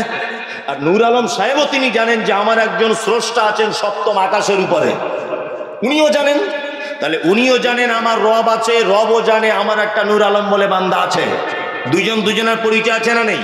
তা আগে থেকে যখন দুজনের পরিচিত আছে, তাহলে মাঝখানে দালাল ধরবো কেন? এটা আমার প্রশ্ন। আল্লাহর সাথে যদি আপনার ডাইরেক্ট কানেকশন থাকে, তা পীর সাহেবের মাধ্যমে কেন আপনি আল্লাহর কাছে যাবেন? ও দালাল কেন আমি ধরতে যাব? বিনা দালালে আমি রবের কাছে পৌঁছাবো ইনশাআল্লাহ, বিনা দালালে। একটা কথা বলে দিই, শুনে রেখে দেন। আদম আর হাওয়া আলাইহিস সালামকে যখন পাঠিয়ে দেওয়া হলো পৃথিবীতে, জান্নাতে একটা ভুলের কারণে যখন পাঠিয়ে দেওয়া হলো, আদমকে আল্লাহ তাআলা ফেললেন কোথায়? ভারতে। তখন আপনারা হয়তো জানেন শ্রীলঙ্কাতে ফেলেছিলেন। শ্রীলঙ্কা তখন ভারতের ভিতরে ছিল। আর হাওয়া আলাইহিস সালামকে ফেলা হয়েছিল জিদ্দাতে, একজন ভারতে আর একজন জিদ্দাতে। দুইজন কি দোয়া করেছিলেন? রব্বানা যালামনা আনফুসানা ওয়া ইন লাম তাগফির লানা ওয়া তারহামনা লানাকুনান্না মিনাল খাসিরিন। ক্ষমা পেয়েছিলেন। ইউনূস আলাইহিস সালাম মাছের পেটের ভিতরে চলে গিয়েছিলেন, কি দোয়া করেছিলেন? লা ইলাহা ইল্লা আনতা দোয়া করেছিলেন। আচ্ছা, আল্লাহ সুবহানাহু ওয়া তাআলার একজন বিখ্যাত নবী, নাম হলো তার ইব্রাহিম আলাইহিস সালাম, পৃথিবীর দ্বিতীয় সম্মানী নবী। ইব্রাহিম আলাইহিস সালামকে নমরুদ আগুনে ফেললো। আল্লাহ কোরআনে আয়াত অবতীর্ণ করলেন, ইয়া নারু কুনি বারদান ওয়া সালামান আলা ইব্রাহিম। ইব্রাহিম আলাইহিস সালাম বেঁচে ছিলেন। আমাদের মাঝে একজন বিখ্যাত নবী ছিলেন, নাম হচ্ছে তার মূসা আলাইহিস সালাম। ফেরাউন তাকে নিয়ে চলে যাচ্ছে, সামনের দিকে পিছনে ফেরাউন, ডান দিকে ফেরাউন, বাম দিকে ফেরাউন। মূসা আলাইহিস সালাম ছুটছেন, সামনে নদী। আল্লাহকে শুধু ডেকে এতটুকু কথা বললেন, আল্লাহ সঠিক রাস্তা দেখাবে। রাস্তা তৈরি করে আল্লাহ মূসাকে পার করেছিলেন। সেই আল্লাহ আজও আছে না নেই? আছে, জোরে বলুন, আছে। আরে যে আল্লাহ বিনা পীরে মূসাকে পার করে দিতে পারে, আরে যে আল্লাহ বিনা পীরে ইব্রাহিমকে বাঁচাতে পারে, আরে যে আল্লাহ দালাল ছাড়া ইউনূসকে মাছের পেট থেকে বাঁচাতে পারে, যে আল্লাহ দালাল ছাড়া আদম আর হাওয়াকে বাঁচিয়ে দিতে পারে, সেই আল্লাহ আমার আপনার মতো গুনাহগার মানুষগুলোকে বাঁচাতে পারে কি পারে না? পারে। আমরা দালাল ছাড়াই আমরা রবের কাছে আত্মসমর্পণ করবো ইনশাআল্লাহ। কোন দালালের শরণাপন্ন হব না। কত বড় চিটার! আল্লাহ তুমি এদেরকে হেদায়েত দান করো, আমিন। আমি শুধু অবাক হই, বক্তব্য দিতে এসে শুধু মরা পীর সাহেবদের প্রশংসা করে। কি এই দেখুন, একটা শোনায় আপনাকে, বন্ধুরা আমার। আব্দুল কাদের জিলানী এত বড় আল্লাহর ওলি ছিল। উনি যখন মায়ের পেটে, তখন 30 পারা কোরআনের হাফেজ হয়ে গেছিলেন। এত বড় আল্লাহর ওলি ছিল। একদিন দরজাতে একটা ভিখারি এসেছে, আর আব্দুল কাদের জিলানী বুঝতে পারলেন ভিখারিটা খুব বদমাইশ। মায়ের পেট থেকে বার হয়ে লোকটাকে হত্যা করে আবার মায়ের পেটে ঢুকে গেল। তাহলে এই কি 2025 সালের ওয়াজ? হ্যাঁ, এই জলসা হয় না? হয়। আমার বড় আফসোস লাগে, যত পীর সাহেবদের জীবনী বলা হয় সব মরা পীরদের। কি বললাম বুঝলেন? যত আল্লাহর ওলিদের জীবনী বলা হয় সব মরা ওলিদের। আমি বলছি পীর সাহেবদের এতই যখন কেরামতি, আল্লাহ ওলিদের এতই যখন কেরামতি, তো এখন যত ফুরফুরা আজমির টাজমির যত জীবিত পীর আছে, একটা কেরামতি দেখাও, মোবাইলে ভাইরাল করে দিই, তবেই তো বলবো বাপের বেটা। হ্যাঁ, তুমি আব্দুল কাদের জিলানির কথা বলছো, কারণ তখন মোবাইল ছিল না, ডকুমেন্টস কিছু না, জীবনে প্রমাণ করা যাবে না। হ্যাঁ, তুমি খাজা মঈনুদ্দিন চিশতির কথা বলছো, জীবনে তো প্রমাণ করা যাবে না, যাবে? হ্যাঁ, যাবে না। তো তুমি 2025 সালে একটা কেরামতি দেখাও। বলছে আল্লাহু আকবার, আনা সাগর বলে কোন সাগর ছিল, ওই সাগরের পানি বলছে খাজা মঈনুদ্দিন চিশতি 1 লোটার ভিতরে ভরে নিয়েছে। এটা হচ্ছে ওয়াজ। আমি বলছি সাগরের পানি 1 লোটায় ভরতে হবে না, তুমি তো পীর সাহেব, তুমি 1 পুকুর পানি বোতলে ভরো না, দেখি তোমার কত তোমার ক্ষমতা, দেখি 1 বালতি তুমি এই 1/2 লিটার বোতলে ভরো, তাহলে তো বলবো কেরামতি। সব চিটা, সব চিটা। খুব সাবধান। আল্লাহ সুবহানাহু ওয়া তাআলা বলছে আল্লাহ কানুলি কুরবা, যারা মাধ্যম দিয়ে আল্লাহকে ডাকে, এরা যদি তোমার নিকট আত্মীয় পর্যন্ত হয়, এদের জন্য ক্ষমা প্রার্থনা করা যাবে না। ওই জন্য আমি একটা কথা বারবার বলে দিচ্ছি, আমি ফতোয়া দিচ্ছি না। ফতোয়া দেবার আল্লাহর কসম করে বলছি আমার যোগ্যতা নেই। আপনি আমাকে এখন 5 ঘন্টা বক্তব্য দিতে বলুন, আমাকে 1 মিনিটের জন্য ভাবতে হবে না, 5 ঘন্টা বক্তব্য দিয়ে দেবো, কোনো সমস্যা নেই ইনশাল্লাহ, কোনো সমস্যা নেই। আপনি কালকে আবার এই স্টেজে আমাকে বক্তব্য দিতে বলুন, যে কালকে আবার দিতে হবে, আবার দিয়ে দেবো। যদি বলেন আবার তারপরের দিন দিতে হবে 5 ঘন্টা, তারপরের দিন আবার 5 ঘন্টা দিয়ে দেবো ইনশাল্লাহ, কোনো সমস্যা নেই। কিন্তু আপনি যদি আমাকে বলেন যে বুখারীর একটা পৃষ্ঠা পড়াতে হবে, আমার চাকা জাম, আমার দ্বারা তো ওটা হবে না। তার মানে আল্লাহ আমাকে হয়তো বক্তা হিসাবে জবানের জোর দিয়েছে, ইলমিয়াত নেই আমার, ফতোয়া দেওয়ার আমার যোগ্যতা নেই। তবে একটা কথা আপনাদেরকে বলে দিচ্ছি, আল্লাহ এখানে একটা শব্দ ব্যবহার করেছে, শব্দটা ভালো করে ভাবার অনুরোধ করছি। আল্লাহ বলছে আলাউ কানু উলি কুরবা, মুশরিক যদি তোমার নিকট আত্মীয় হয় তবুও তার জন্য ক্ষমা প্রার্থনা করা যাবে না। আপনার বেটিটা আলহামদুলিল্লাহ খুব সুন্দরী, মাশাআল্লাহ মাশাআল্লাহ মাশাআল্লাহ, খুব সুন্দরী আপনার বেটিটা। এই লোক বিবাহের একজন ঘটক ধরে নেন, তা আপনার বেটির জন্য একটা ছেলের ব্যাপারে কথা বলছে। তা আপনি জিজ্ঞাসা করছেন মৌলানা সাহেব ছেলেটা কি করে? তা বলছে ছেলেটা স্কুলের মাস্টার গো, সরকারি হাই স্কুলের না প্রাইমারিতে, হাই স্কুলের।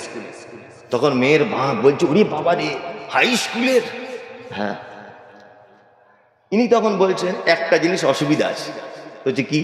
বলছে ওরা মাঝে সাঝে পাথর চাপ দিতে যায়, ওখানে মানত করে, মাজারে যায়, সেজদা টেজদা দেয়, গোলাপ ফুল টুল দেয়, অসুবিধা নাই তো? তখন এই বেটির বাপ তখন বলছে না বেতন তো ভালো পায়, আলহামদুলিল্লাহ সমস্যা নেই। আলহামদুলিল্লাহ কি সমস্যা নেই। নিয়ে ওই মাজার পূজারির সঙ্গে আপনার বেটিটাকে দিয়ে দিলেন। কি বললাম বুঝলেন না? আল্লাহ আপনার বেটির ব্যাপারে বলছে আলাউ কানুলি কুরবা। এই বেটিটা যেদিন থেকে ওই ছেলেটার হাতে দিলেন, আপনার বেটির কল্যাণের জন্য জীবনে কোনোদিন দোয়া পর্যন্ত আপনি করতে পারবেন না। কারণ কারণ ও মুশরিক। খুব সাবধানে থাকবেন। অন্তত পক্ষে মেয়ে বিয়ে দেন, তার আকীদা মানহাজ এগুলো যেন ঠিক থাকে। সে চাকরি করুক না করুক, আপনার মেয়ে একটু কম দামে চালের ভাত খাক, অসুবিধা নেই। আল্লাহর জান্নাত থেকে যেন বঞ্চিত না হয়ে যায়। বন্ধু কি বললাম বুঝতে পারছেন? আল্লাহর জান্নাত থেকে যেন বঞ্চিত না হয়ে যায়। তাহলে মুশরিক বলে দিলাম, অনেক কিছু বলে দিলাম, এইবারে বলে দিই কি মোমেন। মোমেন মোমেনটা বলি মোমেন কারা? আল্লাহ তাআলা মোমেনদের ব্যাখ্যা দিতে গিয়ে পবিত্র আল কোরআনের ভিতরে বলছেন কি ইন্নামাল মুমিনুনা আল্লাযীনা ইযা যুকিরাল্লাহু ওয়াজিলাত কুলুবুহুম ওয়া ইযা তুলিয়াত আলাইহিম আয়াতুহু যাদাতুহুম ঈমানা ওয়া আলা রাব্বিহিম ইয়াতাওয়াক্কালুন আল্লাযীনা ইউকিমুনাস সালাতা ওয়া মিম্মা রাযাকনাহুম ইউনফিকুন উলাইকাল মুমিনুনা হাক্কান লাহুম দারাজাতুন ইনদা রাব্বিহিম ওয়া মাগফিরাতুন ওয়া রিজকুন কারীম। আল্লাহ মুমিনদের গুণ বললেন। মুমিনদের 1 নম্বরের গুণ কি? আল্লাহ তাআলা বলছেন মোমেন তো তারা অন্যায় করে, পাপ কাজ করে, ভুল ত্রুটি করে, তারপরে যখন আমার কথা স্মরণ হয়ে যায় সে তখন ভয়ে থর করে কাঁপে। কি বললাম বুঝলেন? অন্যায় করার পরে আল্লাহর কথা মনে পড়ে গেলে কি করে? ভয়ে থর করে কাঁপে। 2 আয়াতুহু যাদাতুহুম ঈমানা। আর পৃথিবীতে আমার নিদর্শনাবলী যখন তার চোখের সামনে ভেসে উঠবে, তার ঈমান তখন কি বেড়ে যাবে। সুবহানাল্লাহ। কত যে পৃথিবীতে নিদর্শনাবলী রয়েছে। এইরকম নিদর্শনাবলী যদি আপনি দেখেন আপনি বিস্ময়ে অভিভূত হবেন। একটা দুটো নিদর্শনাবলী আমি আপনাদের সামনে পেশ করছি, একটি মাত্র। আচ্ছা, মাগরিবের আগে চাষি মানুষরা আপনারা মাঠে ঘাটে যান? মাঠের ফাঁকা আসমানের দিকে তাকিয়ে দেখবেন মাঝে মধ্যে কিছু পাখি, যাদেরকে বক পাখি বলে না কি পাখি বলে, এইরকম পাখিগুলি তারা ডানা ঝাপটাতে ঝাপটাতে সারিবদ্ধভাবে নিজের বাসার দিকে ফেরত আসে। দেখবেন 2-4 বার এরকম করে, আবার ডানাটাকে স্থির করে দেয়। করে না? স্থির করে দেয়। এই স্থির করা অবস্থায় দেখবেন 3 মিনিট 4 মিনিট হেলে দুলে যাচ্ছে, দেখতে পাওয়া যায় না? যায়। আল্লাহ তাআলা বলছেন আওয়ালাম ইয়ারাউ ইলা তাইরি ফাওকাহুম সাফাতিন ওয়া ইয়াকবিজ মা ইউমসিকুহুন্না ইল্লার রহমান ইন্নাহু বিকুল্লি শাইইন বাসীর। সুবহানাল্লাহ। আল্লাহ বলছেন, মানুষ তোমরা কি একবার পক্ষী কুলের দিকে তাকিয়ে দেখো না, যখন তারা ডানা ঝাপটাতে ঝাপটাতে স্থির করে দেয় ডানাটি, এই মহাশূন্যতে ভাসমান অবস্থায় তাদেরকে আটকে রাখে কে? ইল্লার রহমান, শুধু আমি আল্লাহ, আমার পক্ষেই এটা সম্ভব। এটা একটি নিদর্শনাবলী। এটা কি নিদর্শনাবলী? আপনি দার্জিলিং বেড়াতে যান, কি লেক গার্ডেন না লক গার্ডেন বলে একটা জায়গা আছে দার্জিলিং এ, কেউ গেছেন এখানে বেড়াতে? দার্জিলিং জাননি? লক গার্ডেন আমি গত বছরে গিয়েছিলাম ওখানে। সুবহানাল্লাহ সুবহানাল্লাহ। পাহাড়ের বুক চিড়িয়ে ঝর্ণা নেমে আসছে, দেখলে আপনার চোখ শীতল হয়ে যাবে। আমি জিজ্ঞাসা করছি স্থানীয় মানুষদেরকে যে ঝর্ণাটা কতদিন যাবৎ ঝরছে। একটা লোক বলছে আমার বয়স 70 বছর, আমি একজন দোকানদার, আমি মায়ের পেট থেকে দেখে আসছি, আমার দাদুও দেখে আসছে, তারও বাপ দেখে আসছে। আমি তাকে বললাম পানিগুলি এত যায় কোথায়? বলছে জানি না, ভগবান জানে। আল্লাহু আকবার। মানে 100টা মেশিনে পানি উঠলে যতটা পানি হয় ওইভাবে পানি অটোমেটিক ঝরে যাচ্ছে। কোথা থেকে যে আসছে আর কোথায় যে চলে যাচ্ছে আল্লাহু আলাম, আল্লাহ ভালো জানে। আল্লাহ বলছে আয়াত, আয়াত বলতে পৃথিবীতে এই সমস্ত নিদর্শনাবলী যখন একজন মানুষ দেখবে, আল্লাহ বলছে যাদাতুহুম ঈমানা, তার ঈমান সাথে সাথে বৃদ্ধি পাবে। আয়াত বলতে তাফসীর ইবনে কাসিরের ভিতরে আরো একটি কথা বলা হয়েছে যে পবিত্র আল কোরআনকেও বোঝানো হয়েছে। পবিত্র আল কোরআনকেও বোঝানো হয়েছে। আল্লাহু আকবার। কোরআন তেলাওয়াত করলে অন্তর গলে গলে না। আল্লাহু আকবার আল্লাহু আকবার। এখানে হাজী সাহেব কেউ আছেন? হাজী সাহেব, আমি 1 মিনিট একটা কথা বলবো। হাজী সাহেব কে? আপনি? আচ্ছা, উনি হাজী সাহেব। তাহলে তার আমি মোটামুটি আলহামদুলিল্লাহ সব সময়তেই যাই, আপনারা মোবাইলে দেখেছেন মক্কা মদিনাতে। তা হাজী সাহেবকে জিজ্ঞাসা করুন, হাজী সাহেব কত বছর আগেকার হাজী? 2 বছর 1 বছর হবে নাকি? তাহলে উনি মনে হয় দেখতে পাবেন। কাবার যিনি ফার্স্ট ইমাম ডক্টর আব্দুর রহমান আস-সুদাইস হাফিজাহুল্লাহ, উনি এশার আর মাগরিবের সালাতের ইমামতি করেন বেশিরভাগ টাইমে, এশার আর মাগরিবে। আর প্রত্যেক দিন জুম্মাতে তিনি খুতবা প্রদান করেন হারামে, খুতবা প্রদান করেন আব্দুর রহমান আস-সুদাইস হাফিজাহুল্লাহ তিনি। আর তিনি সালাতের ইমামতিও করেন, আমি নিজে দেখে এসেছি। আল্লাহু আকবার। কোরআন পড়লে যে, কোরআন শুনলে যে হৃদয় গলে যায়, এই দৃষ্টান্তটা পেতে গেলে আপনাকে একবার কষ্ট করে মক্কায় যেতে হবে। 5 লক্ষ টাকা খরচা করে যে আপনি হজে গেলেন, আমার মনে হয় আব্দুর রহমান সুদাইসের কোরআন তেলাওয়াত 2টি আয়াত শুনলে আপনার সব টাকা শোধ। সুবহানাল্লাহ, ঠিক বলছি না হাজী সাহেব? আল্লাহু আকবার, আল্লাহু আকবার। এত সুন্দর তেলাওয়াত, এত সুন্দর কণ্ঠ, সুললিত কণ্ঠে তিনি যখন তেলাওয়াত করেন। আমি একটা মজার কথা মনে পড়ে গেল, উত্তর দিনাজপুরের কিছুদিন আগে একজন অশিক্ষিত লোক, নিরক্ষর লোক, লেখাপড়া জানেন না, চাষি মানুষ, তো উনি আমার সাথে ওমরায় গেছেন। তা আমি যখন কাবাটা তওয়াফ করছি, উনি বারবার আমার জামার কলার ধরে রাখছেন। আমি বললাম, চাচা আপনি একটু আমাকে ছাড়ুন। তা বলছে, না হুজুর, আমার 3 বিঘা জমি ধান লাগানো আছে, আমি হারিয়ে গেলে সর্বনাশ হয়ে যাবে। ও শুধু ধানেরই চিন্তা, আর কোনো চিন্তা নেই, শুধু ধানের চিন্তা। লোকটা নাম লিখতেও পারে না, নাম লিখতে জানে না, ও হারিয়ে যাবার ভয়ে আমাকে ধরে রাখছে। তওয়াফ করছি, তওয়াফ মক্কাতে, কাবার চতুর্দিকে চক্কর লাগাচ্ছি। আজান হয়ে গেল এশার, ঘুরতে ঘুরতে কাতারে দাঁড়িয়ে গেলাম। চাচা আমার ডান দিকে দাঁড়িয়ে গেল। আব্দুর রহমান সুদাইস তেলাওয়াত করছেন কি? জাহান্নামের একটি আয়াত। জাহান্নামের আয়াত যখনই চলে আসেন, তিনি তখন 20-30 সেকেন্ড পর্যন্ত বাচ্চা ছেলের মতো হাউ হাউ করে কাঁদেন। সুবহানাল্লাহ, হাউ হাউ করে কাঁদেন বাচ্চা ছেলের মতো। দাঁড়িয়ে আছে আমার ডান দিকে ওই মূর্খ, অশিক্ষিত, নিরক্ষর চাচাটা দাঁড়িয়ে আছে আমার ডান দিকে।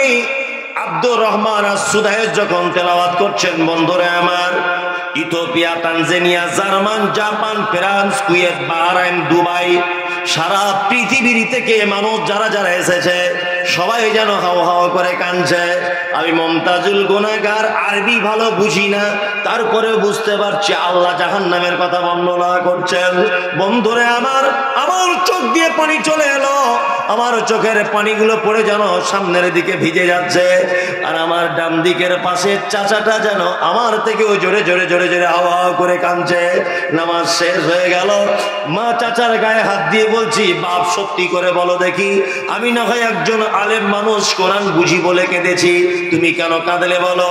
তখন লোকটা বলছে, বাপ মমতাজুল, তুমি আমার বেটার বয়সে, তবে শুনে রেখে দাও, আমি কোনোদিন নামাজ কাজা করি না, আমি লেখাপড়া না জানতে পারি, ছোট্ট বয়স থেকে নামাজ পড়ি, আমি মসজিদে আজান দিই, আমি লেখাপড়া জানি না, গরিব মানুষ, কষ্ট করে আল্লাহ আমাকে এখানে নিয়ে এসেছে। কিন্তু আজকে 50 বছর 60 বছর আমি জমাতে নামাজ পড়ি, এত সুন্দর কোরআন তেলাওয়াত জীবনে কোনোদিন শুনি নাই। আজকে জীবনের প্রথমে এত সুন্দর তেলাওয়াত শুনে আমার চোখের পানি ধরে রাখতে পারলাম না। আমি তখন বললাম, চাচা এই কাঁদার পেছনে তোমার কোনো কারণ নাই, কারণ বলেছেন আল্লাহ। আল্লাহ বলেছে, আয়াতুহু যাদাতুহুম ঈমানা, মুমিন তো তারাই যাদের সামনে কোরআনের আয়াতগুলিকে তেলাওয়াত করা হয় আর আয়াতগুলি শোনার পরে তাদের ঈমান বেড়ে যায়। চাচা সত্যি করে বলো তো, কোরআন যখন আয়াত শুনছিলে তোমার কি বাড়ির কথা মনে হচ্ছিল? চাচা বলছে, বাড়ি তো দূরের কথা, আমি যেন আল্লাহর ধ্যানে মগ্ন হয়ে যাচ্ছিলাম। আল্লাহু আকবার। অরিজিনালি যদি এখনো পর্যন্ত মাখারাজ সহকারে কোন কারি সাহেব যদি সুললিত কণ্ঠে তেলাওয়াত করেন, ফজরের সময়তে মনে হবে 20টার জায়গায় 30টি আয়াত তেলাওয়াত করলেও মনে হয় ভালো হয়। কিন্তু আমাদের কপাল পোড়া, আমরা যখন মসজিদের ইমাম সাহেব রাখি, সব থেকে যে ভালো কোরআনের কারি, সে এসেছে ইন্টারভিউ দিতে, কমিটি জিজ্ঞাসা করছেন বেতন কত, ও তখন ভালো কারি সাহেব বলে বলেছে 18,000-এর নিচে থাকবো না। তখন কমিটি বলছে, না আমরা রাখতে পারছি না, সাধ্যের বাইরে, ভালো করে বুঝবেন। তারপরে আর একজন এসেছে, ওর কেরাত খারাপ, জিজ্ঞাসা করছে কমিটি কত, বলছে আগে এক জায়গাতে 9,500-এ ছিলাম, আপনারা যা দিবেন দিবেন। কমিটি তখন দেখছে তাহলে 8,000 টাকা কম, তা তুমি থাকো। কি বললাম বুঝলেন না? এইবার একটা কথা বলি, ওই মসজিদে 8খানা এসি লাগানো আছে, কটা? 8টা। 5 লাখ টাকার টাইলস লাগানো আছে। কি বললাম বুঝলেন? জি, রং চং শেষ নাই। জুম্মার দিনে কৌটাতে টাকা ওঠে 4-5 হাজার করে। মাসে মাসে বাইরে খাটা ছেলেরা দান পাঠায়, গ্রামের লোক দান, তাতে করে 20-30 হাজার টাকা মসজিদের জমি জায়গা থেকে ইনকাম হয়, হয় না? হয়। আমরা টাকা জমিয়ে জমিয়ে মসজিদের টাকা থেকে এসি কিনি, মসজিদের টাকা থেকে টাইলস বসায়। এই মমতাজুল ইসলাম, আল্লাহর কসম, আল্লাহর কসম, আল্লাহর কসম, আমি কোন মসজিদ কমিটিকে খারাপ বলছি না, আপনার একটু আত্মসমালোচনা করবেন। টিনের মসজিদে নামাজ পড়লে যে নাকি এসি মসজিদে নামাজ পড়লে একই নাকি, মাটির মসজিদে নামাজ পড়লে যে নাকি চারতলা মসজিদে নামাজ পড়লে একই নাকি। আমার মনে হয় মসজিদ উন্নত না করে উন্নত ইমাম সাহেব রাখুন, উন্নত কোরআনের কারি রাখুন, যার পিছনে তেলাওয়াত শুনলে যেন অন্তরটা ভরে যায়। কি বললাম বুঝলেন? অন্তর যেন ভরে যায়। আল্লাহ মোমেনদের ব্যাপারে বলছেন আয়াতুহু যাদাতুহুম ঈমানা।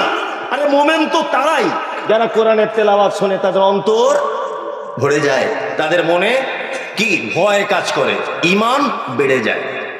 সুবহানাল্লাহ। তাহলে আমরা কোরআনের তেলাওয়াতের দিকে একটু মনোনিবেশ করব ইনশাআল্লাহ। ওয়া আলা রাব্বিহিম ইয়াতাওয়াক্কালুন। আল্লাহ মোমেনদের গুণ বলতে গিয়ে বলছেন যে মোমেনদের আরেকটি গুণ হচ্ছে ওয়া আলা রাব্বিহিম ইয়াতাওয়াক্কালুন। মোমেন সর্বদাতে ভরসা করে কার উপরে? আল্লাহর উপরে।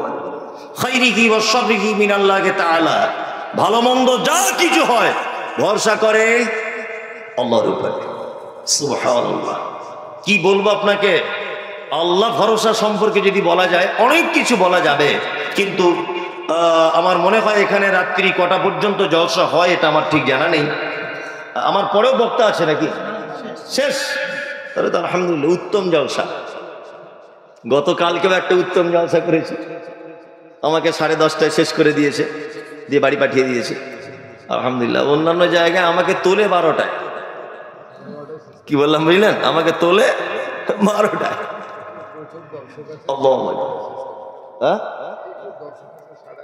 না 11:30টা 12টা পর্যন্ত বলবো। হ্যাঁ, আমি তো মানুষ রে বাবা, আমি তো অন্য কিছু না। যাই হোক যাই হোক যাই হোক, আচ্ছা থামুন, আমি ঠিক আস্তে আস্তে আস্তে আস্তে ঠিক জায়গায় চলে আসবো, ওটা আমায় বলা লাগবে না। যে কথা বলছিলাম, তাহলে মোমেনদের আরেকটি গুণ হচ্ছে ইয়াতাওয়াক্কালুন। মোমেন সর্বক্ষণে ভরসা করবে কার উপর? আল্লাহর উপরে। আল্লাযীনা ইউকিমুনাস সালাত। মোমেনের 4 নম্বরে গুণ, মোমেন সালাত আদায় করবে, নামাজ পড়বে। এই 5 ওয়াক্ত নামাজ পড়েন তো? কারা কারা পড়েন 5 ওয়াক্ত? আর তুলুন দেখি, তাহলে চোর ধরা পড়বে। তুলুন 5 ওয়াক্ত, সবাই তুলুন, চোরগুলো সব ধরা পড়ুক। পৃথিবীর 100 কোটি টাকার চুরি যে করেছে, ওর থেকে বড় চোর আল্লাহর নবী বলছেন যে সালাত চুরি করে। কি বললাম বুঝলেন? আবার সালাত চুরি বলতে যে সালাত আদায় করে না ও নয়, ও নয়। কিন্তু সালাত চোর কাকে বলা হয়? এই দেখুন, রুকুটা যখন করতে হবে আপনাকে একদম পিঠটাকে স্ট্রেট করে রাখতে হবে, তাই না? আর ও এরকম করে সামি আল্লাহু লিমান হামিদা, এ হচ্ছে নামাজ চোর। একে নামাজ চোর। সেজদায় যখন যাবেন পাগুলো এরকম থাকবে না এক জমা হয়ে, জমা হয়ে ও কোন রকম ফাঁক করেই আল্লাহু আকবার চালিয়ে দিল, এ নামাজ চোর। কি বললাম বুঝলেন? হাতটা তুলতে হবে, শায়েখরা বসে আছেন কাঁধ বরাবর, আর না হলে কানের হাজওয়া মানকাবাইহি, হাদিসে শব্দ এসেছে কান বরাবর, না হলে কানের লতি বরাবর। আর ও কি করছে? চোর। ও নামাজ চোর। ও কি? নামাজ চোর। পায়ে পা লাগাতে হবে কেমন করে? ওই ছোট আঙুলে এরকম না, একটা প্রাচীরের ইট যেমন আর একটা ইটের উপরে চাপিয়ে দিলে মাঝখানে ফাঁকা থাকে না, ঠিক তেমন এইরকম ভাবে জমা করে নিতে হবে। আর ও শুধু এরকম টাচ করে বেরিয়ে যাচ্ছে, ওকে নামাজ চোর। ও নামাজ চোর। আল্লাহ নবী সাল্লাল্লাহু আলাইহি ওয়াসাল্লাম বলেছেন ও নামাজ চোর। 5 ওয়াক্ত নামাজ বা সালাত আমরা যারা পড়ি না, ইনশাআল্লাহ পড়ার চেষ্টা করব। ইনশাআল্লাহ, হ্যাঁ ইনশাআল্লাহ। ইনশাআল্লাহ বলা নিচে কথা বলা সমান। এরকম যে কত বছর ধরে ইনশাআল্লাহ বলে আসছেন, আমার আগের বক্তারা ইনশাআল্লাহ বলেছেন, আবার আমার পরে যে আসবো ইনশাআল্লাহ। ইনশাআল্লাহ বলে বলে সব পেকে গেল আপনার, অথচ কাজ কিছু হলো না। হলো হলো না। আমাদের বর্তমান বাজারে কয়েক রকমের নামাজি আছে, বলবো? দেখুন বলি, ভালো লাগবে। এক, জোহরে যায়, আসরে যায়, মগরিবে দোকান খোলে, এশায় দোকান বন্ধ করে, ফজরে ঘুম ভাঙে না। এরকম নামাজি আছে না? মানে 2 ওয়াক্ত যায়, 4 ওয়াক্ত যায় না। আবার আরেক কোয়ালিটির নামাজি আছে, কি শুধু জুম্মাতে যায়। আবার শুধু জুম্মাতে যায় না, এমন পাঞ্জাবি পরে যাবে মনে হচ্ছে আব্দুল কাদের জিলানী ঢুকছে মসজিদে, তাই না? একদম। আর একটা নামাজি আছে শুধু 2 ঈদে যায়, ঈদুল ফিতর আর ঈদুল আজহা। আবার শুধু যায় না, গিয়ে ঝামেলাও বাঁধায়। দেখবেন প্রত্যেক ঈদগাহ ঈদের নামাজের পরে টুকটাক ঝামেলা হয়। আর করে কারা? যারা সারা বছর পাত্তা পাওয়া যায়নি, ওরা গিয়ে ঝামেলা বাঁধায়। এগুলো তো আমরা দেখি। আর একটা নামাজি আছে 4 নম্বর কোয়ালিটি, ও নামাজ পড়ে কিছু বুঝে না, ওই এমনিতেই চালায়। এই চাচা, দুয়ায় সানাটা বলো তো বাপ। বলছি মনীষা ওটা জানি না। আচ্ছা আচ্ছা আচ্ছা, আয়াতুল কুরসিটা? বলছে আমাকে লজ্জা দিও না, খামোখা আমি বলতে পারবো না। ক বছর নামাজ পড়ছে বাপ? 28 বছর হয়ে যাবে, তোমার চাচি মরে যাবার পর থেকেই। ভালো করে বুঝুন, তোমার চাচি মরে যাবার পর থেকেই ধরেছি বাপ, আর ছাড়িনি।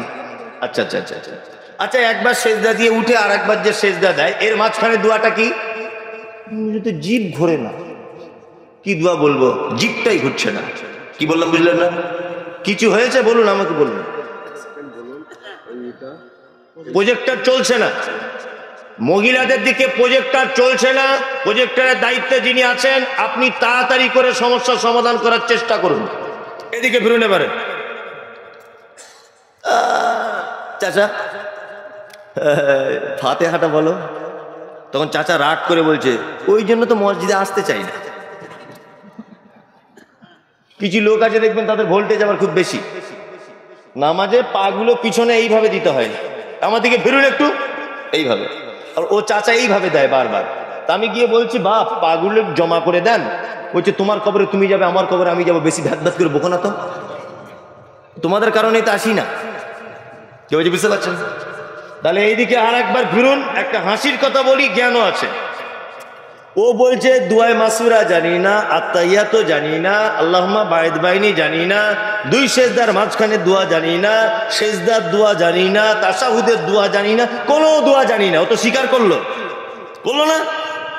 ও যখন দেখবেন হাতটা বাঁধলো, আল্লাহু আকবার, রুকুতে গিয়ে, সেজদায় গিয়ে, চাচা তুমি যে বললে দোয়া জানি না, তা কি বলো? তুমি ঠোঁট লড়াচ্ছ কেন?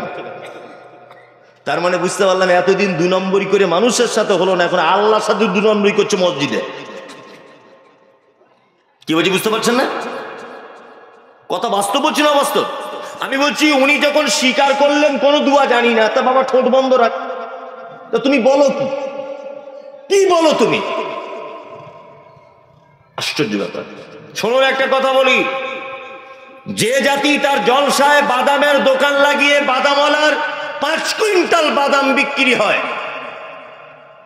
জলসার দিনে জিলাপিওয়ালার 4 কুইন্টাল জিলাপি বিক্রি হয়, অথচ একটা কোরআন হাদিসের বইয়ের দোকানদার দোকান দিয়েছিল, খোঁজ করলে দেখা যাবে একটা নামাজ শিক্ষার বই বিক্রি হয়নি। আফসোস, জিলাপি তোমার জীবনে কোনোদিন খাওনি, বাদাম চোখে দেখোনি জীবনে। 4 কেজি বাদাম কিনে বসে আছো কেন? তোমার স্ত্রীর জন্য একটা 15 টাকা দিয়ে নামাজ শিক্ষার বই কিনে গেল না? আমি আশ্চর্য হয়ে যাই, জলসায় বক্তব্য দিতে আসলে শুধু লোক প্রশ্ন করে, হুজুর এটা কি হবে, হুজুর ওটা কি হবে। ওই নদিয়া সেদিন গেলাম, একটা লোক প্রশ্ন করছে, হুজুর একটা কথা বলবো। কি বলো? যে আপনারা বলেন যে ফেরেশতা থাকে কাঁধে 2জন, সবকিছু লিখে রাখে। আমার জানতে ইচ্ছা করছে তাদের খাতাগুলো কোথায় থাকে হুজুর? তোর বাপের মাথায়। আরে এটা জেনে তোর লাভ কি রে? প্রশ্ন আর খুঁজে পাও না, বদমাইশ কোথাকারে। বলছে আপনারা তো বলেন ফেরেশতা 2টো কাঁধে থাকে, তা হুজুর আমার জানতে ইচ্ছা করছে তো খাতাগুলো কোথায় থাকে। আচ্ছা বলুন তো, এটা জেনে ওর বাপের লাভ কি? শয়তানি বুদ্ধি না? শয়তানি বুদ্ধি। আচ্ছা এখন নূর আলম সাহেব মগরেব থেকে এখানে বসে আছেন, একজন শাইখুল হাদিস। এই গ্রামের একটা লোক এসে লোকটাকে বলেছে যে হুজুর, আমি 2 রাকাত নামাজ পড়ছি, দেখুন না আপনি একজন বড় আলেম, আমার এই 2 রাকাত নামাজটা আল্লাহর নবীর মতো হচ্ছে কিনা। হুজুর, আমি খুব কষ্ট করে আত্মাহিয়াতটা মুখস্থ করেছি, আমি একবার বলছি মমতাজুল সাহেব, আমার একবার হচ্ছে কিনা দেখুন না। আমি আল্লাহুম্মা বারিক বাইনিটা একবার বলছি, মমতাজুল ভাই একবার দেখুন না আমার এটা সঠিক হচ্ছে কিনা। নিজেরটা সংশোধন করবে না, ও হুজুরের প্রশ্ন করতে আসছে খাতা কোথায় থাকে। ওই জন্য আমি ভেবেছি এবার থেকে কুঞ্চি নিয়ে স্টেজে উঠতে হবে। কি বলছি বুঝতে পারছেন না? কুঞ্চি নিয়ে উঠতে হবে স্টেজে। নিজেরটাকে পরিবর্তন করো, নিজেরটাকে ঠিক করো। তুমি নিজে একজন ইমাম সাহেবকে ডেকে দেখাও যে আমার 2 রাকাত নামাজটা আল্লাহ নবী নামাজের মতো হচ্ছে কিনা।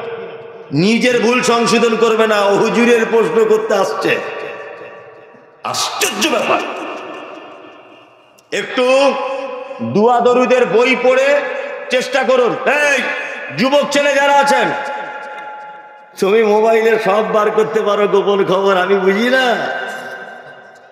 কোন ওয়েবসাইটে কি পাওয়া যায় তুমি সব জানো, কোন মেয়ের কোন জায়গায় ফোন নাম্বার, হোয়াটসঅ্যাপে প্রোফাইলে কোথায় কি বলে সব তুমি বোঝো, কার সঙ্গে কেমন করে টিকটাকে বশ করতে হয় সব জ্ঞান তোমার আছে। তুমি দোয়া জানো না, শুধু গুগলে সার্চ করে বলো এতটুকুই রুকুর পরের দোয়া কি, সঙ্গে সঙ্গে চলে আসবে।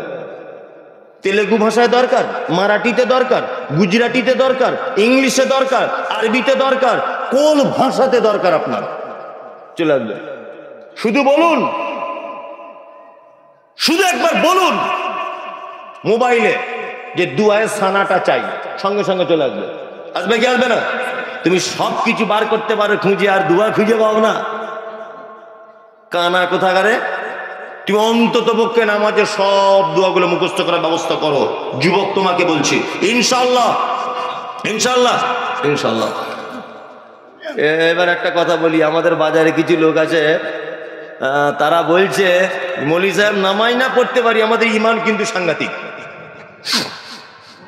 বলছে না, বলছে নামাজ না পড়লে হবে, ইমান আমার দুর্বল, জীবনে গাছের পাতা কেটে খাই না। ও বড় বড় লেকচারর, 3 টাকাটার বিয়ে দিয়েছে, 1 টাকাও নিইনি। দেখবেন বলবে ওই নামাজিদের জমির আলগুলো দেখুন আর আমার আলগুলো দেখুন, আমার আল জীবনে কাটি না, আর নামাজি আল কেটে কেটে একেবারে শুরু করে দিয়েছে। ও শুধু তুলনা এইসব। কি বললাম বুঝলেন না? ও তো নামাজ পড়ে, ওর বউ পর্দা করে না। আমি নামাজ না পড়তে পারি, আমার বউ খুব হেফাজতে রাখি। কি বলছি বুঝতে পারছেন? মানে ওর অবস্থা কেমন জানেন? আচ্ছা, মাথায় পাগড়ি পরা কি সুন্নত? সুন্নত নয়, তবুও ধরে নেন সুন্নত, তাই তো? আর হাঁটুর নিচে থেকে কোমর পর্যন্ত ঢাকা কি ফরজ, তাই না? তো একটা লোক যদি পাছার দিকটা আগলা করে মাথায় 22 হাত পাগড়ি বাঁধে, এর অবস্থা কেমন? যে নবী সুন্নত পালন করছে, এদিকে পাছার দিকে সব উদম, চলবে? মানে ফরজ বাদ দিয়ে সুন্নত আদায় করছে 22 হাত পাগড়ি দিয়ে। ও ফরজ নামাজ পড়ে না, আবার বড় বড় বড় বড় কথাও আছে না নাই? আচ্ছা, এর অবস্থা কেমন জানেন? এর অবস্থা একটা ছোট্ট কথা বলি। আমার ছেলে একদিন আমাকে বলছে, আব্বা আমি মিলিটারি চাকরি করি। বোঝানোর জন্য উদাহরণ, আমার ছেলে অত বড় হয়নি, বোঝানোর জন্য বলছি। তাই বললাম ঠিক আছে মিলিটারি চাকরি করবি, তা কি কি প্রসেস আছে কর। তো দৌড়িয়েছে, মাঠে ফার্স্ট হয়েছে, লং জাম্প হাই জাম্প সব ফার্স্ট, লিখিত পরীক্ষায় ফার্স্ট, মৌখিক পরীক্ষায় ফার্স্ট। কি বললাম বুঝলেন? শেষে আমার ছেলে একদিন আমাকে আদর করে বলছে, আব্বা একটা কথা বলবো। কি বলো বাপ? বলছে আজকে আমার ফাইনাল পরীক্ষা একদম শেষ, এইটাতে আমার চাকরি বাঁধা হয়ে যাবে, একটু দোয়া করবেন, আপনিও করবেন, মাও যেন করে। না আমার স্ত্রী খুব দোয়া করছে, তো ছেলে ভক্ত, খুব দোয়া করছে, আল্লাহ আমার বেটাকে মিলিটারিতে জয়েন করিয়ে দাও। আর আমি তো বক্তা লোক, রাতে জেগে থাকি, দোয়া করার টাইম পাচ্ছি না খুব একটা। তবুও গাড়ির ভিতরে বলছি যে আল্লাহ ছেলেটার একটু ব্যবস্থা করে দিও, যেমন হোক করে দিও। দুজনা দোয়া করেই যাচ্ছি। পরীক্ষাটা কি না, সাইজটা মাপা হবে কতটা হাইট। দেখা যাচ্ছে আমার ছেলে 3.5 ফুটের একটু বেশি। আচ্ছা বলুন তো, কিয়ামত পর্যন্ত আমি আর আমার বউ দোয়া করে ওকে মিলিটারির চাকরিতে জয়েন করাতে পারবো? হ্যাঁ পারবো? 3.5 ফুটের লোক চলে মিলিটারিতে? চলে? তাহলে এই চাকরিটার মূল শর্তই হচ্ছে ডিফেন্সের হাইট ভালো হতে হবে। কি বললাম বুঝলে না? হুজুর আমি দান করি, জমির আল কাটি না, বইয়ের কথা শুনে চলি, তাকে হেফাজতে রাখি, বেটার বিয়েতে পড়লি নি, ব্যাংকের সুদ খাই না, ইমাম সাহেবের বেতন দিতে বাকি রাখি না, পালা দিই, যেদিন ইমাম সাহেবের ভাত খাবার টাইম বড় বড় মাছের মাথা দিই, শুধু ভালো কাজ একটাই, নামাজ পড়ি না, তাই না? শুধু ভালো কাজ একটাই, নামাজ পড়ি না। আল্লাহ তাআলা বলছেন মা সালাকাকুম ফি সাকার ক্বালু লাম নাকু মিনাল মুসাল্লিন। একজন সাকার নামক জাহান্নামীকে জিজ্ঞাসা করা হবে তুমি কেন জাহান্নামে এসেছো বলো, ও তখন বলবে ক্বালু লাম নাকু মিনাল মুসাল্লিন, পৃথিবীতে সব ঠিক ছিল, শুধুমাত্র মুসল্লি ছিলাম না, নামাজি ছিলাম না, এই জন্য থাকার জায়গা আজকে আমার এই সাকার নামক জাহান্নাম।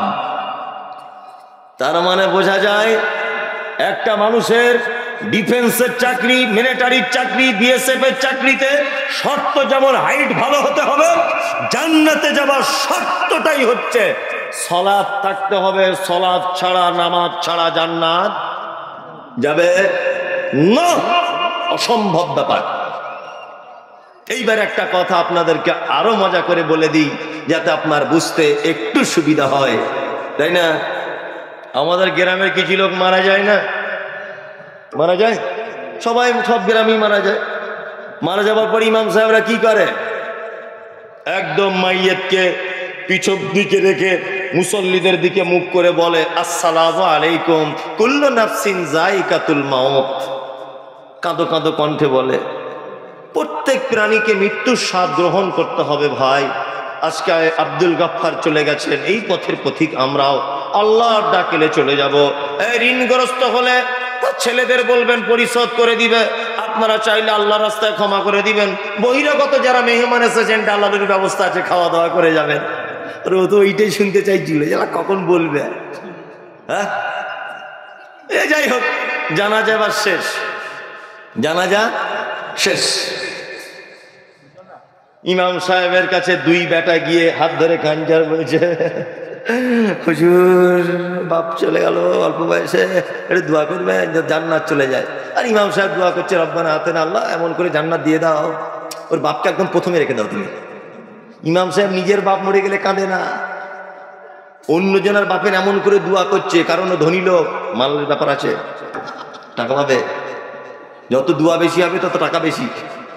খুব কেঁদে, একেবারে মুসল্লিদের কেঁদে রোদ্দুরে ঝাঁ ঝাঁ করছে, কেঁদে বাড়ি চলে এসেছে। ওর দুটো বেটা তারপরের দিন মাদ্রাসায় জলসা এসেছে, এইখানে এসে দুই ভাই 50,000 করে বান্ডিল বার করে বলছে কালকে বাপ মরে গেল, সবই তো বুঝতে পারছেন হুজুর, একটু ভালো করে দোয়া করে দেবেন। আমাদের বক্তাদের দোয়া করার ক্যাপাসিটি তো সাংঘাতিক। আর 10 টাকা দিচ্ছে, প্যান্ডেলের ভিতরে পার করছে না, 1000 দিচ্ছে, উপরে মাঝখানে ছেড়ে দিয়ে আসছে। আর যে 5000 দিয়ে দিচ্ছে একেবারে জান্নাতে ফেরদাউস টপকে দিয়ে আসছে, মনে হচ্ছে আর জায়গা নেই, ওটা ঢোকাতেই হবে যেমন হোক করে, এমন দোয়া দিয়ে দিচ্ছে বুঝলেন। হ্যাঁ, 50,000 করে 1 লাখ টাকা দিয়ে দিল। আবার বলছে মাদ্রাসার ছেলেগুলোকে একদিন বিরিয়ানি করে খাওয়াবো, সেটাও করে দিল। 20টা কোরআন কিনে দিবে, সেটাও দিয়ে দিল, সব কিছু দিয়ে দিল। কিন্তু মূল বিষয় হচ্ছে ওর বাপ নামাজি ছিল না। ওর বাপ কি নামাজি ছিল না। এবার বলুন, 50,000 টাকা দান, 20টা কোরআন মাজিদ দেওয়া, তারপরে ওর বেটাদের কান্নার কাটি দোয়া করা, এইসব করে ওর বাপকে কোনো রকম আর জান্নাতে পৌঁছানো যাবে? যাবে? গোলাম হোসেন কোনো উপায় নাই, কোনো উপায় নাই, কোনো উপায় নাই। আল্লাহু আকবার। আল্লাহ তুমি আমাদের সকলকে সালাত আদায় করার তৌফিক দান করো, আমিন আমিন আমিন। আজকে বড় আফসোস লাগে, আমাদের প্রতিটা গ্রামের মসজিদ কিন্তু চরম পর্যায়ে উন্নত হচ্ছে, হচ্ছে না? হচ্ছে। কিন্তু আপনি যদি সমীক্ষা করে দেখেন, আগের থেকে আপনার গ্রামের মুসল্লি কমেছে, বেড়েছে? বেড়েছে না। বাড়লেও অ্যাক্টিভ নামাজি যদি আপনি দেখেন, যে কন্টিনিউ লোকটা 5 ওয়াক্ত নামাজ পড়ে, এই সংখ্যা আগের থেকে আমার মনে হয় কমেছে। কারণ এখন মানুষ কাজ বাজ নিজেকে নিয়ে ব্যস্ত জড়িয়ে পড়েছে, তাই না? এখন আর মসজিদে আল্লাহর ঘরে টাইম দিতে পারে না। ইমাম সাহেব দুটো কেরাত একটু বেশি করে দিলে, জানে না, বক্তা 2 মিনিট বক্তব্য বেশি দিয়ে দিলে চাকা জাম।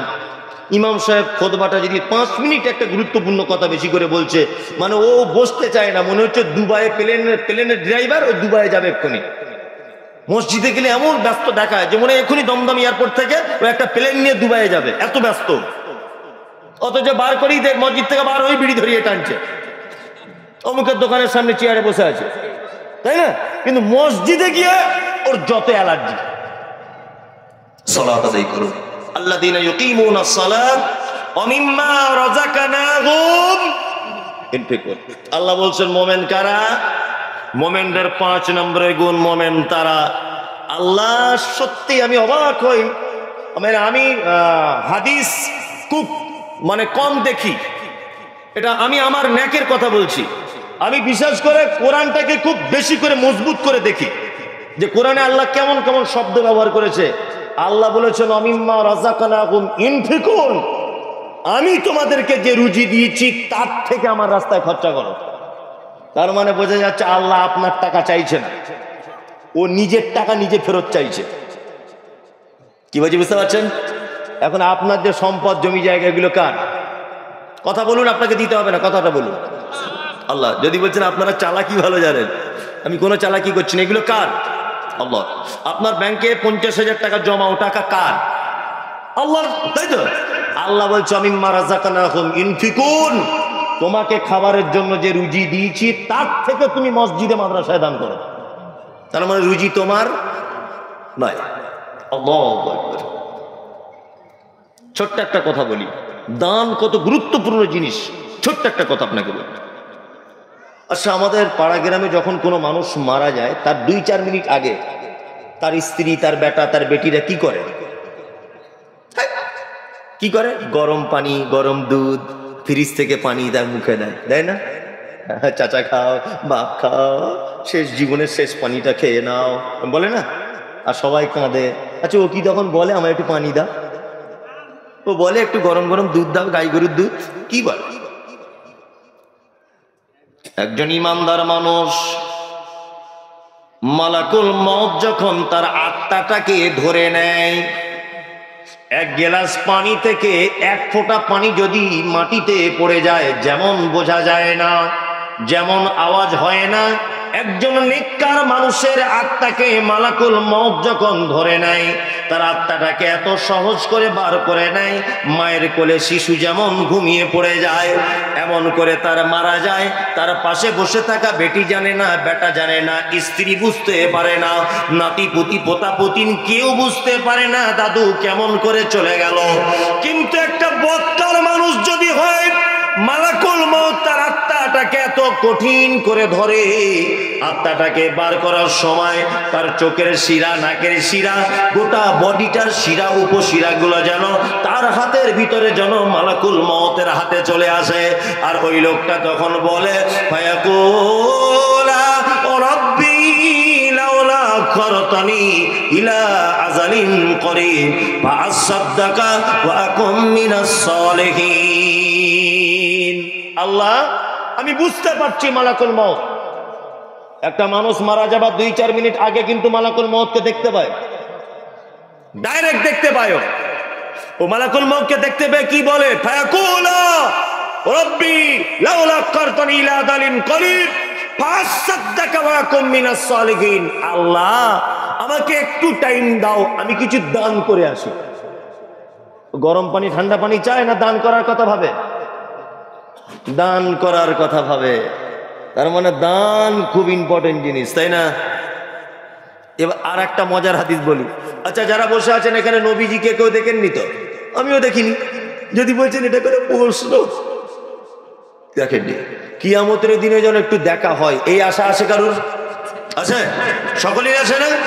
চলুন, কিয়ামতের দিনে আল্লাহ নবীর সঙ্গে আপনার কেমন করে দেখা হবে।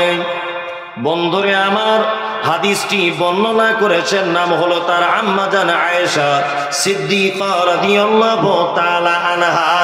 আয়েশাকে আল্লাহর নবী যত বিবিকে বিবাহ করেছিলেন, একটা কুমারী মেয়েকে বিয়ে করেছিলেন, তার নাম আয়েশা। আয়েশা কে? আবু বকর সিদ্দিকের বেটি। আয়েশা কে? হাদিসের পরিভাষাতে বলা হয় মুহাদ্দিসা। আয়েশা কে? আয়েশা হলো ওই মহিলা, বিশ্ব নবী যতজন মহিলা সাহাবিয়াত হাদিস বর্ণনা করেছেন সব থেকে বেশি হাদিস বর্ণনা করেছেন আয়েশা। আয়েশা কে?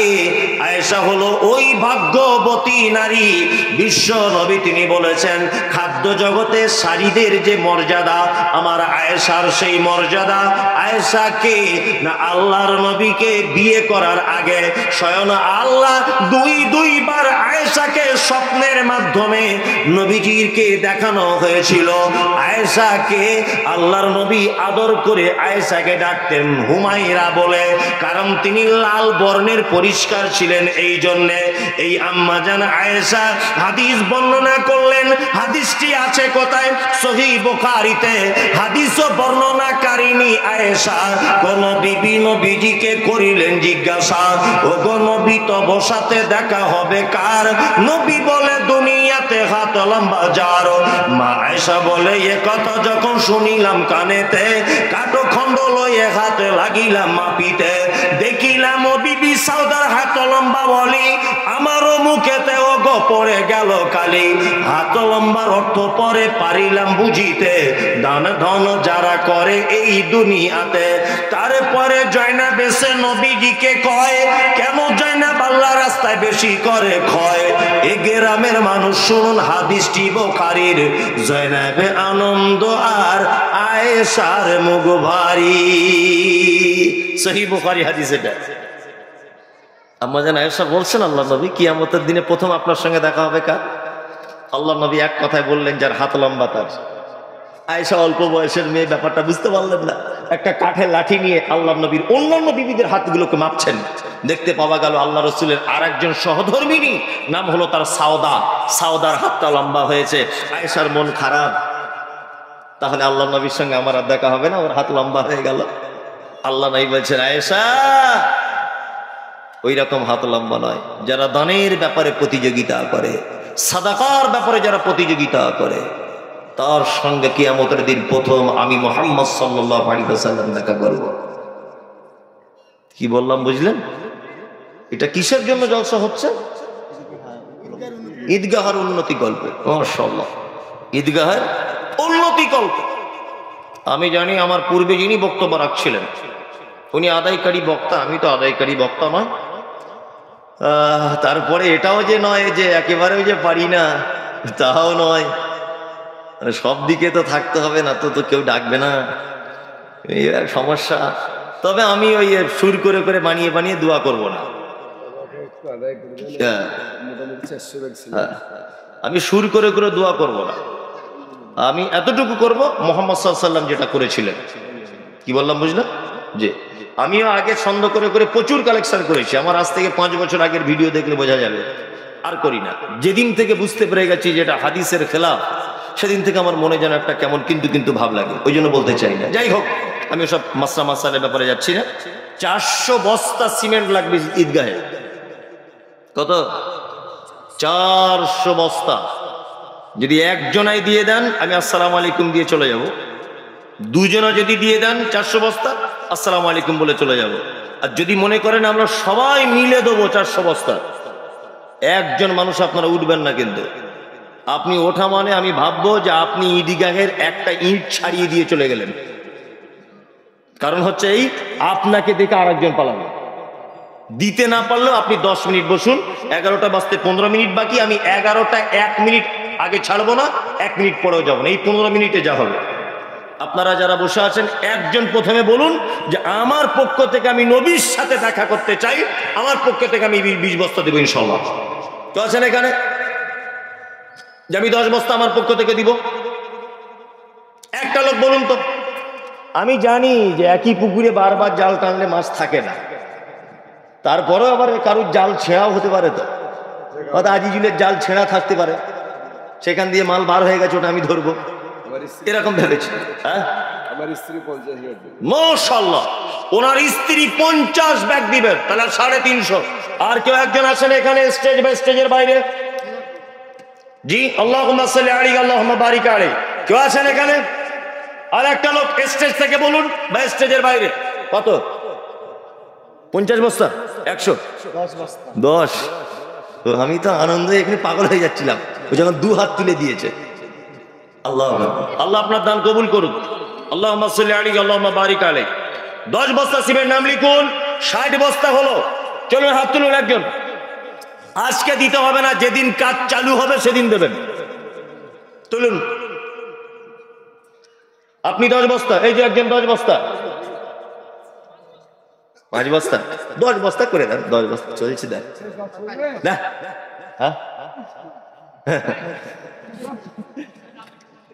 হ্যাঁ, এখন আর লিখুন কত বস্তা হচ্ছে গুনবেন, কত বস্তা হচ্ছে গুনবেন। 10 দিবেন উনি। জি কে?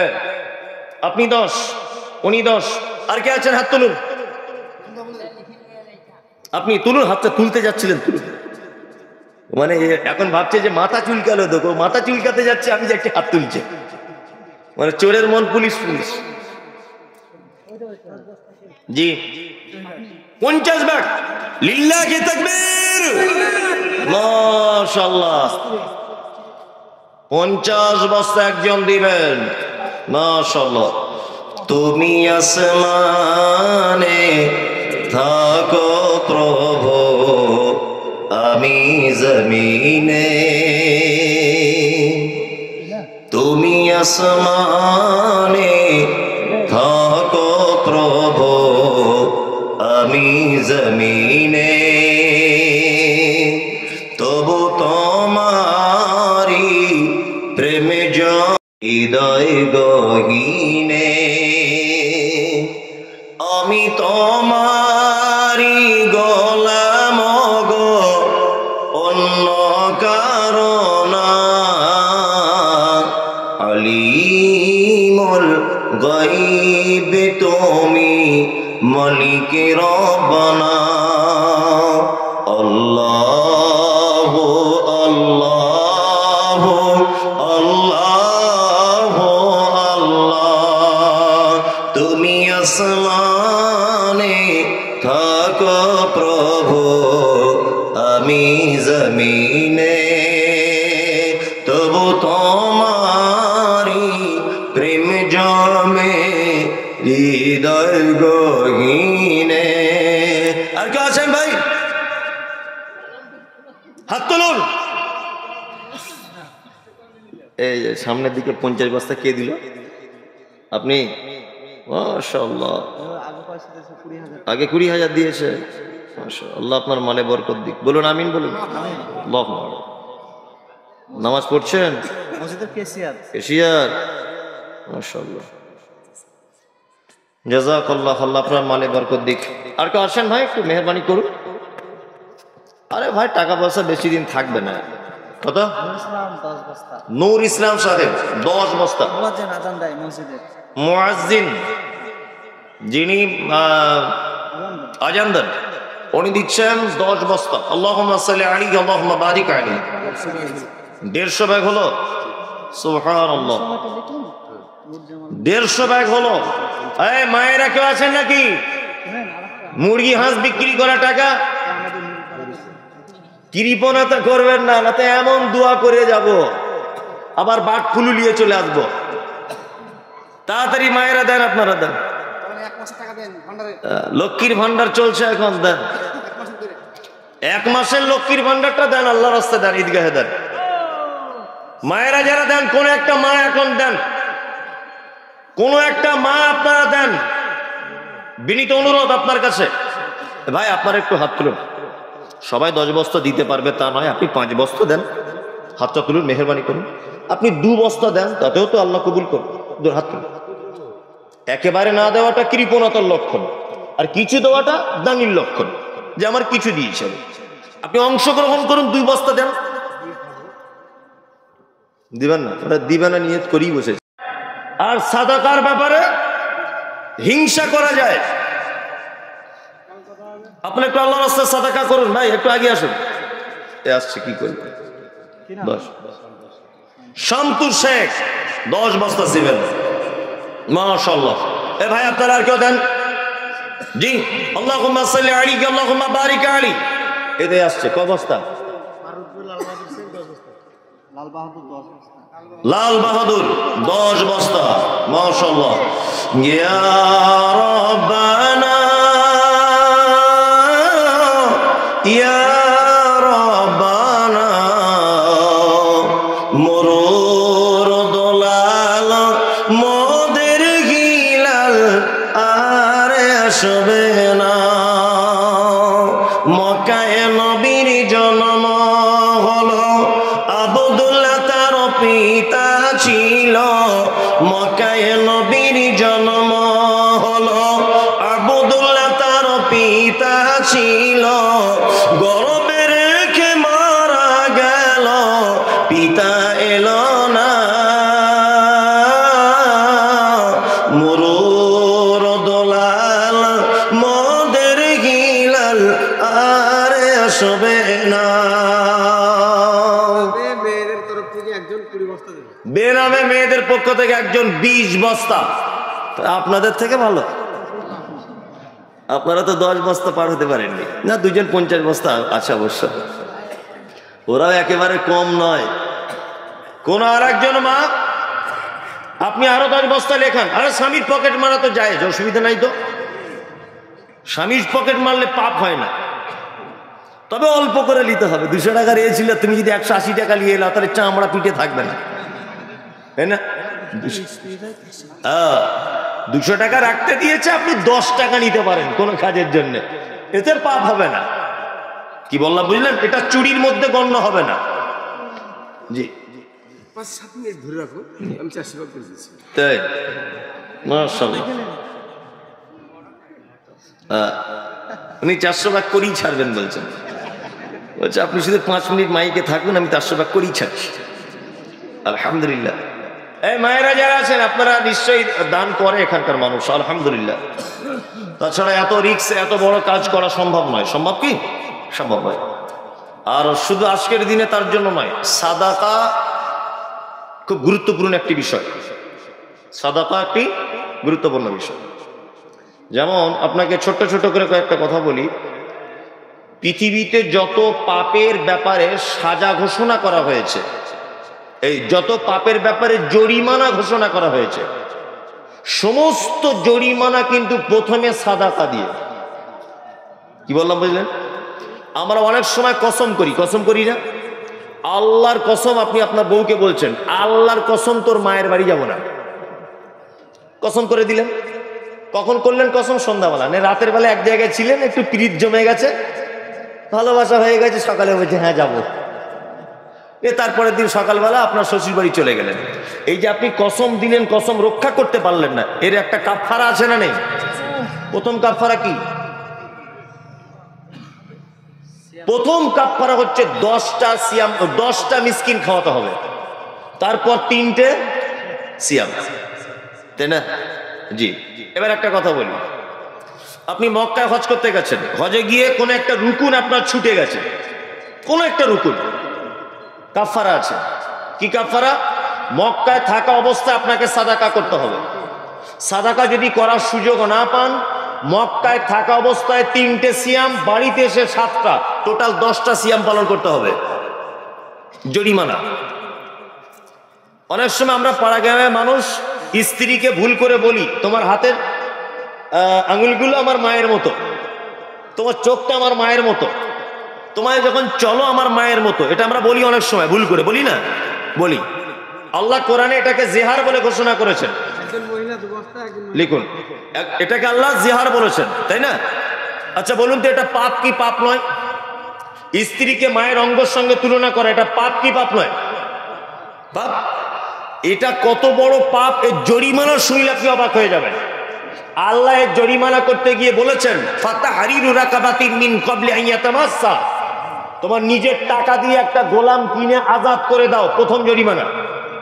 গোলাম যদি আজাদ করতে না পারো, ফাইন লাম ইয়াজিদ ফাসিয়ামু শাহরাইন মুতাতাবিআইন, পর পর 60টা রোজা রাখতে হবে। কটা? 60টা। হুজুর 58টা রোজা করেছি, রোজা ভেঙে গেছে, আবার প্রথম থেকে শুরু। 56টা করে জিরোজা ভেঙে গেছে, আবার প্রথম থেকে শুরু।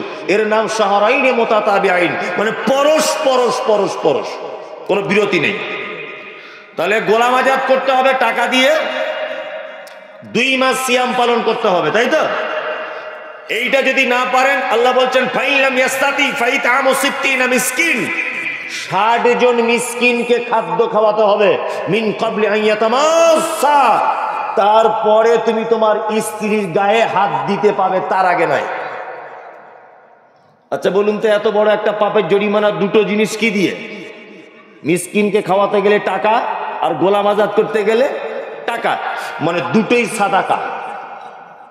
দুটোই কি? সাদাকা। মানে আল্লাহ যত পাপের কাফফারা বা জরিমানার কথা বলেছেন, আল্লাহ নবী বলেছেন, তার বেশিরভাগ নফল সিয়াম আর নফল সাদাকা। এবার একটা কথা বলি, আচ্ছা সাদাকার দান আলাদা না এক? আমরা কিন্তু সবাই বলি এটা আলাদা। আরবিতে বলা হয় সাদাকা, বাংলায় যার মানে দান। আমরা মেয়েরা অনেক সময় বলি, ওরে বাবা সাদকা মসজিদে করা যায় না, সাদকা করতে হয় কোথায়? ফকির মিসকিনকে দেয়। আর দান মসজিদে করতে হয়, তার মানে যার নাম লাউ তার নাম কদু। কি বলছে বুঝতে পারছেন? হ্যাঁ, তবে সাদাকা একটা নফল আছে, নফল। আর সাদাকা আছে একটি ফরজ, যেমন ফিতরা, এটাও একটা সাদাকা কিন্তু এটা ফরজ। যাকাত এটাও একটা সাদাকা কিন্তু এটা কি? ফরজ। ওই জন্য আপনার সাদাকার অনেক গুরুত্ব। সাদাকা সম্পর্কে বক্তব্য রাখলে অনেক কিছু রাখা যায়, কিন্তু আর তো সেটাই নেই। 11টা বাজে, আপনারা চলে আসুন। আপনারা আল্লাহর রাস্তায় একটু দেন। ফরিদা বিবি 5 বস্তা সিমেন্ট, আর একটা মেয়ে 5 বস্তা, আর একটা মেয়ে 2 বস্তা। আল্লাহুম্মা সাল্লি আলাইহি আল্লাহুম্মা বারিক আলাইহি। আল্লাহ যারা দিচ্ছে তুমি তাদের মালে বারাকা দান করো, তাদের গুনাহগুলিকে মাফ করো, ছোটখাটো ভুলগুলোকে তুমি আল্লাহ ক্ষমা করে দাও, আমিন। ভাই আপনারা 1 বস্তা পারবেন না? 1 বস্তা, যে আমার পক্ষ থেকে 1 বস্তা দিব আমি? কেউ নেই? 5 বস্তা দিবেন। 1 বস্তা। আলমগীর শেখ। আর কেউ আছেন ভাই? 1 বস্তা। মনির, হ্যাঁ খায়রুল, মোবাইল মনি মোবাইল খোলো, মোবাইল খুলে নাও। নিয়েছো? চলো 1 বস্তা দেন, 1 বস্তা আল্লাহর রাস্তায় দেন। জি জি, হ্যাঁ নাতি নানা মিলে হাজির বেটার বিয়ে হলো কাজীর বেটির সাথে, হাজির বেটার বিয়ে হলো কাজীর বেটির সাথে। কাজীর বেটি বলছে আমি যাব সিনেমাতে। হাজির বেটা বলে ওগো বাপজে আমার হাজি, ওগো বিবি তোমার কথায় কেমনে হব রাজি। কাজীর বেটি দুঃখ মনে কথা নাকি বলে, হাজির বেটা পড়লো ফেরে বোঝাই কোন ছলে। সিনেমা দেখা মেয়ে মানুষ ঘরে রাখা দায়, অবশেষে রাজি হতে হলো নিরুপায়। হাজির বেটা বলে শোনো শোনো গো সুন্দরী, হাজির বেটা বলে শোনো শোনো গো সুন্দরী, আমার ছোট আমার জামা পড়ো তাড়াতাড়ি। 2 বন্ধুর মতো তারা গেল সিনেমাতে, রাস্তা তাদের জানা আছে সন্দেহ নাই তাতে। বিয়ের আগে কত গেছে হিসাবকে বা রাখে। হলের সামনে দাঁড়িয়ে গেল, লাগলো আলোর ছটা। অনেক দিনের পুরাতন বন্ধুর সাথে হলো দেখা। বন্ধু বলে ওরে বন্ধু এটা কেদার হয়? বন্ধু বলে ওটা আমার শালার পরিচয়। আর বলবো না, না আর বলবো না।